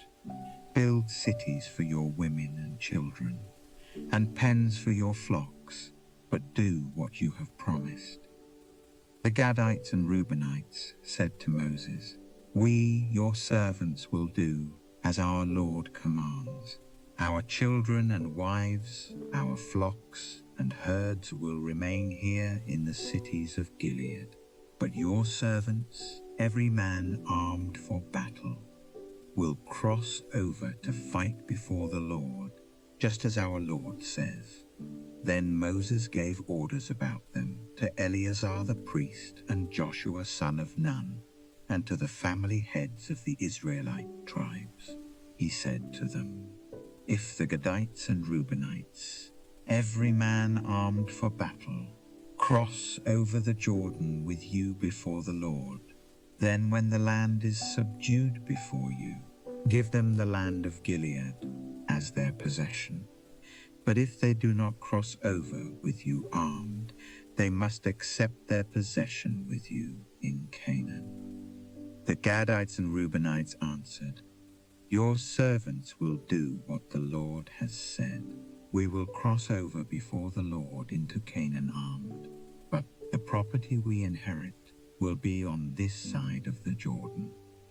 Then Moses gave to the Gadites, the Reubenites, and the half-tribe of Manasseh son of Joseph, the kingdom of Sihon king of the Amorites, and the kingdom of Og king of Bashan, the whole land with its cities and the territory around them. The Gadites built up Dibon, Ataroth, Aroer, Atroth-Shophan, Jazer, Jogbeha, Beth Nimrah, and Beth Haran as fortified cities. and built pens for their flocks. And the Reubenites rebuilt Heshbon, Elealeh, and Kiriathaim, as well as Nebo and Baal-meon. These names were changed, and Sibmah. They gave names to the cities they rebuilt. The descendants of Machir son of Manasseh went to Gilead, captured it, and drove out the Amorites who were there. So Moses gave Gilead to the Machirites, the descendants of Manasseh, and they settled there. Jair, a descendant of Manasseh, captured their settlements and called them Havoth Jair. And Noba captured Kenath and its surrounding settlements and called it Noba after himself. Chapter 33. Here are the stages in the journey of the Israelites when they came out of Egypt, by divisions under the leadership of Moses and Aaron. At the Lord's command, Moses recorded the stages in their journey. This is their journey by stages. The Israelites set out from Ramesses on the 15th day of the first month, the day after the Passover. They marched out boldly in full view of all the Egyptians, who were burying all their firstborn, whom the Lord had struck down among them, for the Lord had brought judgment on their gods. The Israelites left Ramesses and camped at Succoth. They left Succoth and camped at Etham on the edge of the desert. They left Etham, turned back to Pi-hahiroth to the east of Baal-zephon, and camped near Migdol. They left Pi-hahiroth and passed through the sea into the desert. And when they had traveled for 3 days in the desert of Etham, they camped at Marah. They left Marah and went to Elim, where there were 12 springs and 70 palm trees, and they camped there. They Elim and camped by the Red Sea. They left the Red Sea and camped in the desert of Sin. They left the desert of Sin and camped at Dophkah. They left Dophkah and camped at Alush. They left Alush and camped at Rephidim, where there was no water for the people to drink. They left Rephidim and camped in the desert of Sinai. They left the desert of Sinai and camped at Kibroth Hattava. They left Kibroth Hattava and camped at Hazeroth. They left Hazeroth and camped at Rithmah. They left Rithmah and camped at Rimmon Perez. They left Rimmon Perez and camped at Libnah. They left Libnah and camped at Rissa. They left Rissa and camped at Kehelatha. They left Kehelatha and camped at Mount Shepher. They left Mount Shepher and camped at Harada. They left Harada and camped at Maheloth. They left Maheloth and camped at Tahath. They left Tahath and camped at Terah. They left Terah and camped at Mithkah. They left Mithkah and camped at Hashmonah. They left Hashmonah and camped at Moseroth. They left Moseroth and camped at Bene Jaakan. They left Bene Jaakan and camped at Hor-Haggidgad. They left Hor-Haggidgad and camped at Jotbatha. They left Jotbatha and camped at Abrona. They left Abrona and camped at Ezion-Geber. They left Ezion-Geber and camped at Kadesh in the desert of Zin. They left Kadesh and camped at Mount Hor on the border of Edom.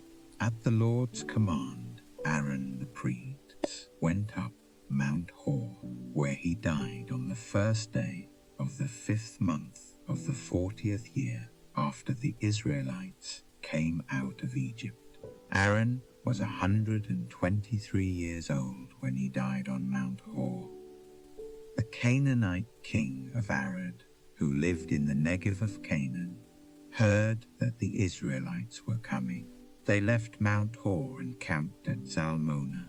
They left Zalmonah and camped at Punon. They left Punon and camped at Oboth. They left Oboth and camped at Iye-Abarim on the border of Moab. They left Iyim and camped at Dibon-Gad. They left Dibon-Gad and camped at Almon-Diblathaim. They left Almon-Diblatham and camped in the mountains of Abarim near Nebo. They left the mountains of Abarim and camped on the plains of Moab by the Jordan across from Jericho. There on the plains of Moab, they camped along the Jordan from Beth Jeshimoth to Abel Shittim. On the plains of Moab by the Jordan across from Jericho, the Lord said to Moses, "Speak to the Israelites and say to them, when you cross the Jordan into Canaan, drive out all the inhabitants of the land before you. Destroy all their carved images and their cast idols, and demolish all their high places. Take possession of the land and settle in it, for I have given you the land to possess. Distribute the land by lot according to your clans. To a larger group give a larger inheritance, and to a smaller group a smaller one. Whatever falls to them by lot will be theirs. Distribute it according to your ancestral tribes. But if you do not drive out the inhabitants of the land, those you allow to remain will become barbs in your eyes and thorns in your sides. They will give you trouble in the land where you will live, and then I will do to you what I plan to do to them." Chapter 34. The Lord said to Moses, "Command the Israelites and say to them, when you enter Canaan, the land that will be allotted to you as an inheritance will have these boundaries. Your southern side will include some of the desert of Zin, along the border of Edom. On the east, your southern boundary will start from the end of the Salt Sea, cross south of Scorpion Pass, continue on to Zin, and go south of Kadesh Barnea. Then it will go to Hazar Adar and over to Asmon, where it will turn, join the Wadi of Egypt, and end at the sea. Your western boundary will be the coast of the Great Sea. This will be your boundary on the west. For your northern boundary, run a line from the Great Sea to Mount Hor, and from Mount Hor to Labo Hamath. Then the boundary will go to Zidad, continue to Ziphron, and end at Hazarenan. This will be your boundary on the north. For your eastern boundary, run a line from Hazarenan to Shephem. The boundary will go down from Shephem to Riblah on the east side of Ain, and continue along the slopes east of the Sea of Kinnereth. Then the boundary will go down along the Jordan and end at the Salt Sea. This will be your land, with its boundaries on every side. Moses commanded the Israelites, "Assign this land by lot as an inheritance. The Lord has ordered that it be given to the 9.5 tribes, because the families of the tribe of Reuben, the tribe of Gad, and the half-tribe of Manasseh have received their inheritance. These 2.5 tribes have received their inheritance on the east side of the Jordan of Jericho, toward the sunrise." The Lord said to Moses, "These are the names of the men who are to assign the land for you as an inheritance: Eleazar the priest and Joshua son of Nun, and appoint one leader from each tribe to help assign the land. These are their names: Caleb son of Jephunneh from the tribe of Judah, Shemuel son of Ammihud from the tribe of Simeon, Eladad son of Kislon from the tribe of Benjamin, Buki son of Jogli, the leader from the tribe of Dan, Haniel son of Ephod, the leader from the tribe of Manasseh son of Joseph, Kemuel son of Shiftan, the leader from the tribe of Ephraim son of Joseph, Elizaphan son of Parnak, the leader from the tribe of Zebulun, Paltiel son of Azan, the leader from the tribe of Issachar, Ahihud son of Shelomi, the leader from the tribe of Asher, Pedahel son of Ammihud, the leader from the tribe of Naphtali, These are the men the Lord commanded to assign the inheritance to the Israelites in the land of Canaan. Chapter 35.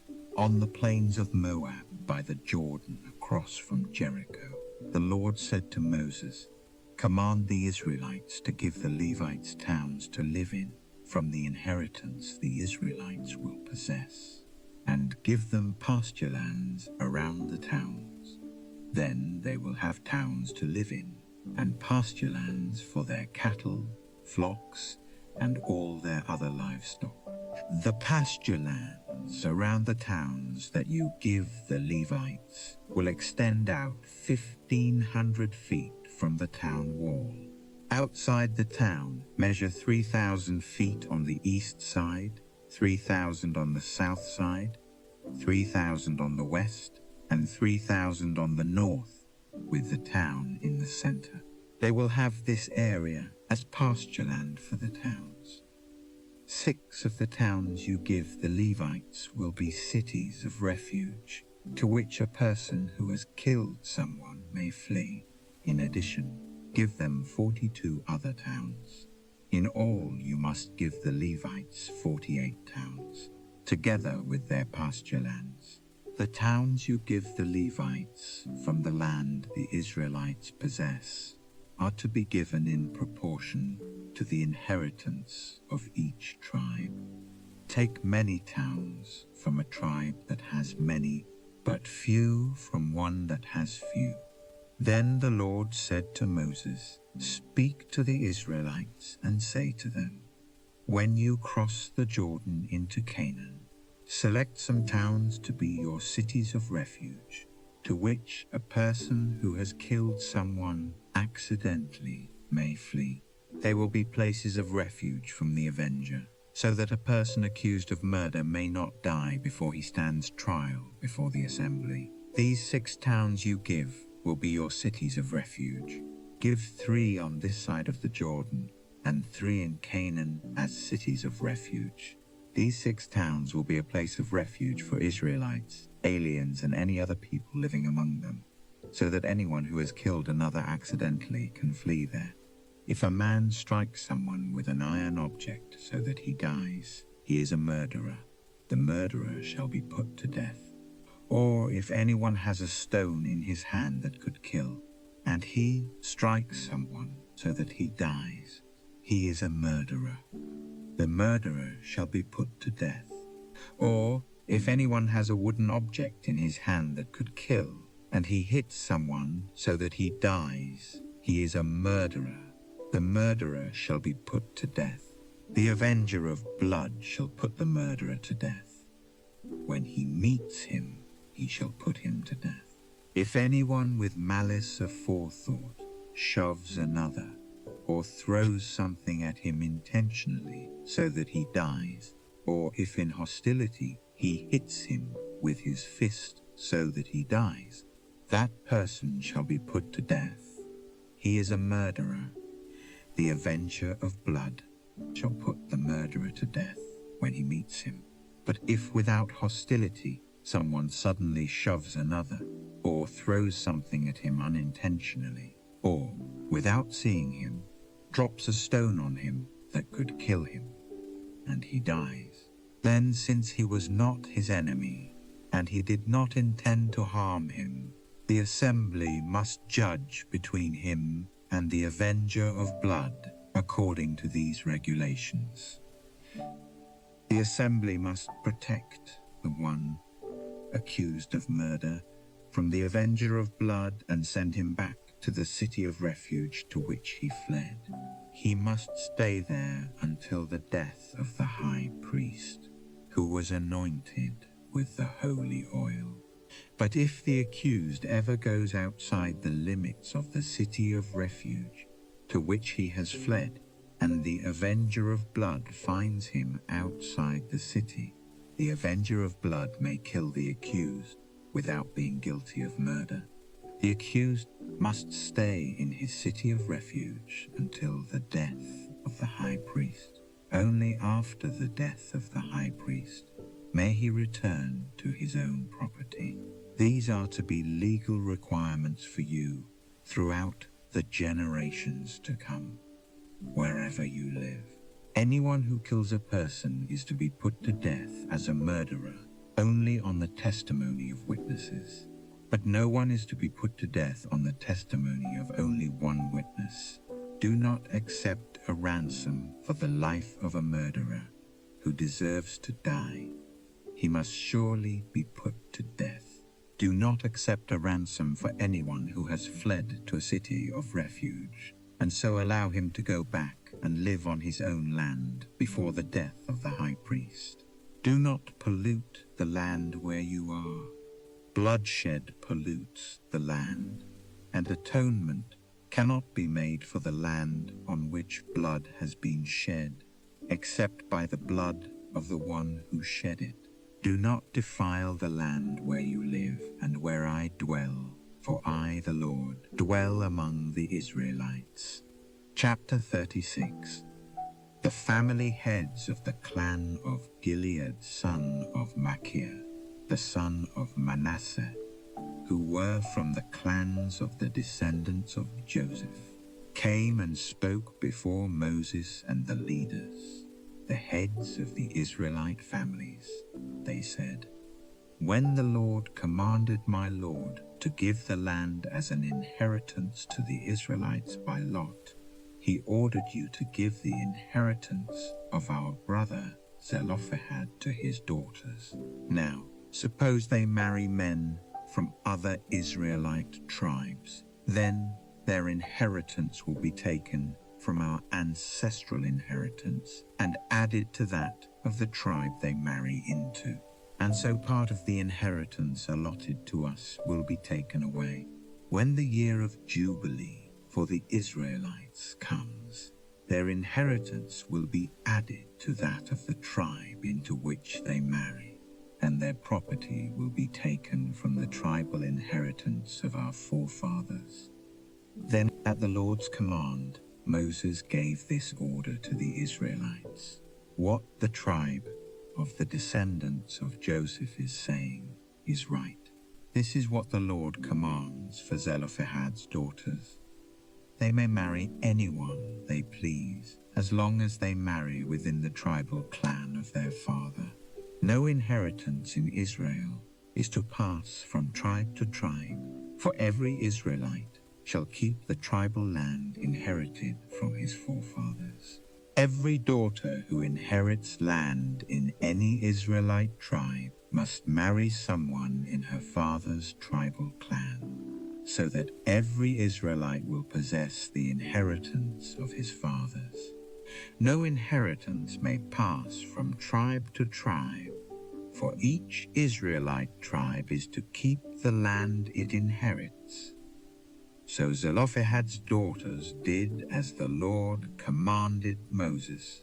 Zelophehad's daughters Mahlah, Tirzah, Hoglah, Milcah, and Noah married their cousins on their father's side. They married within the clans of the descendants of Manasseh, son of Joseph, and their inheritance remained in their father's clan and tribe. These are the commands and regulations the Lord gave through Moses to the Israelites.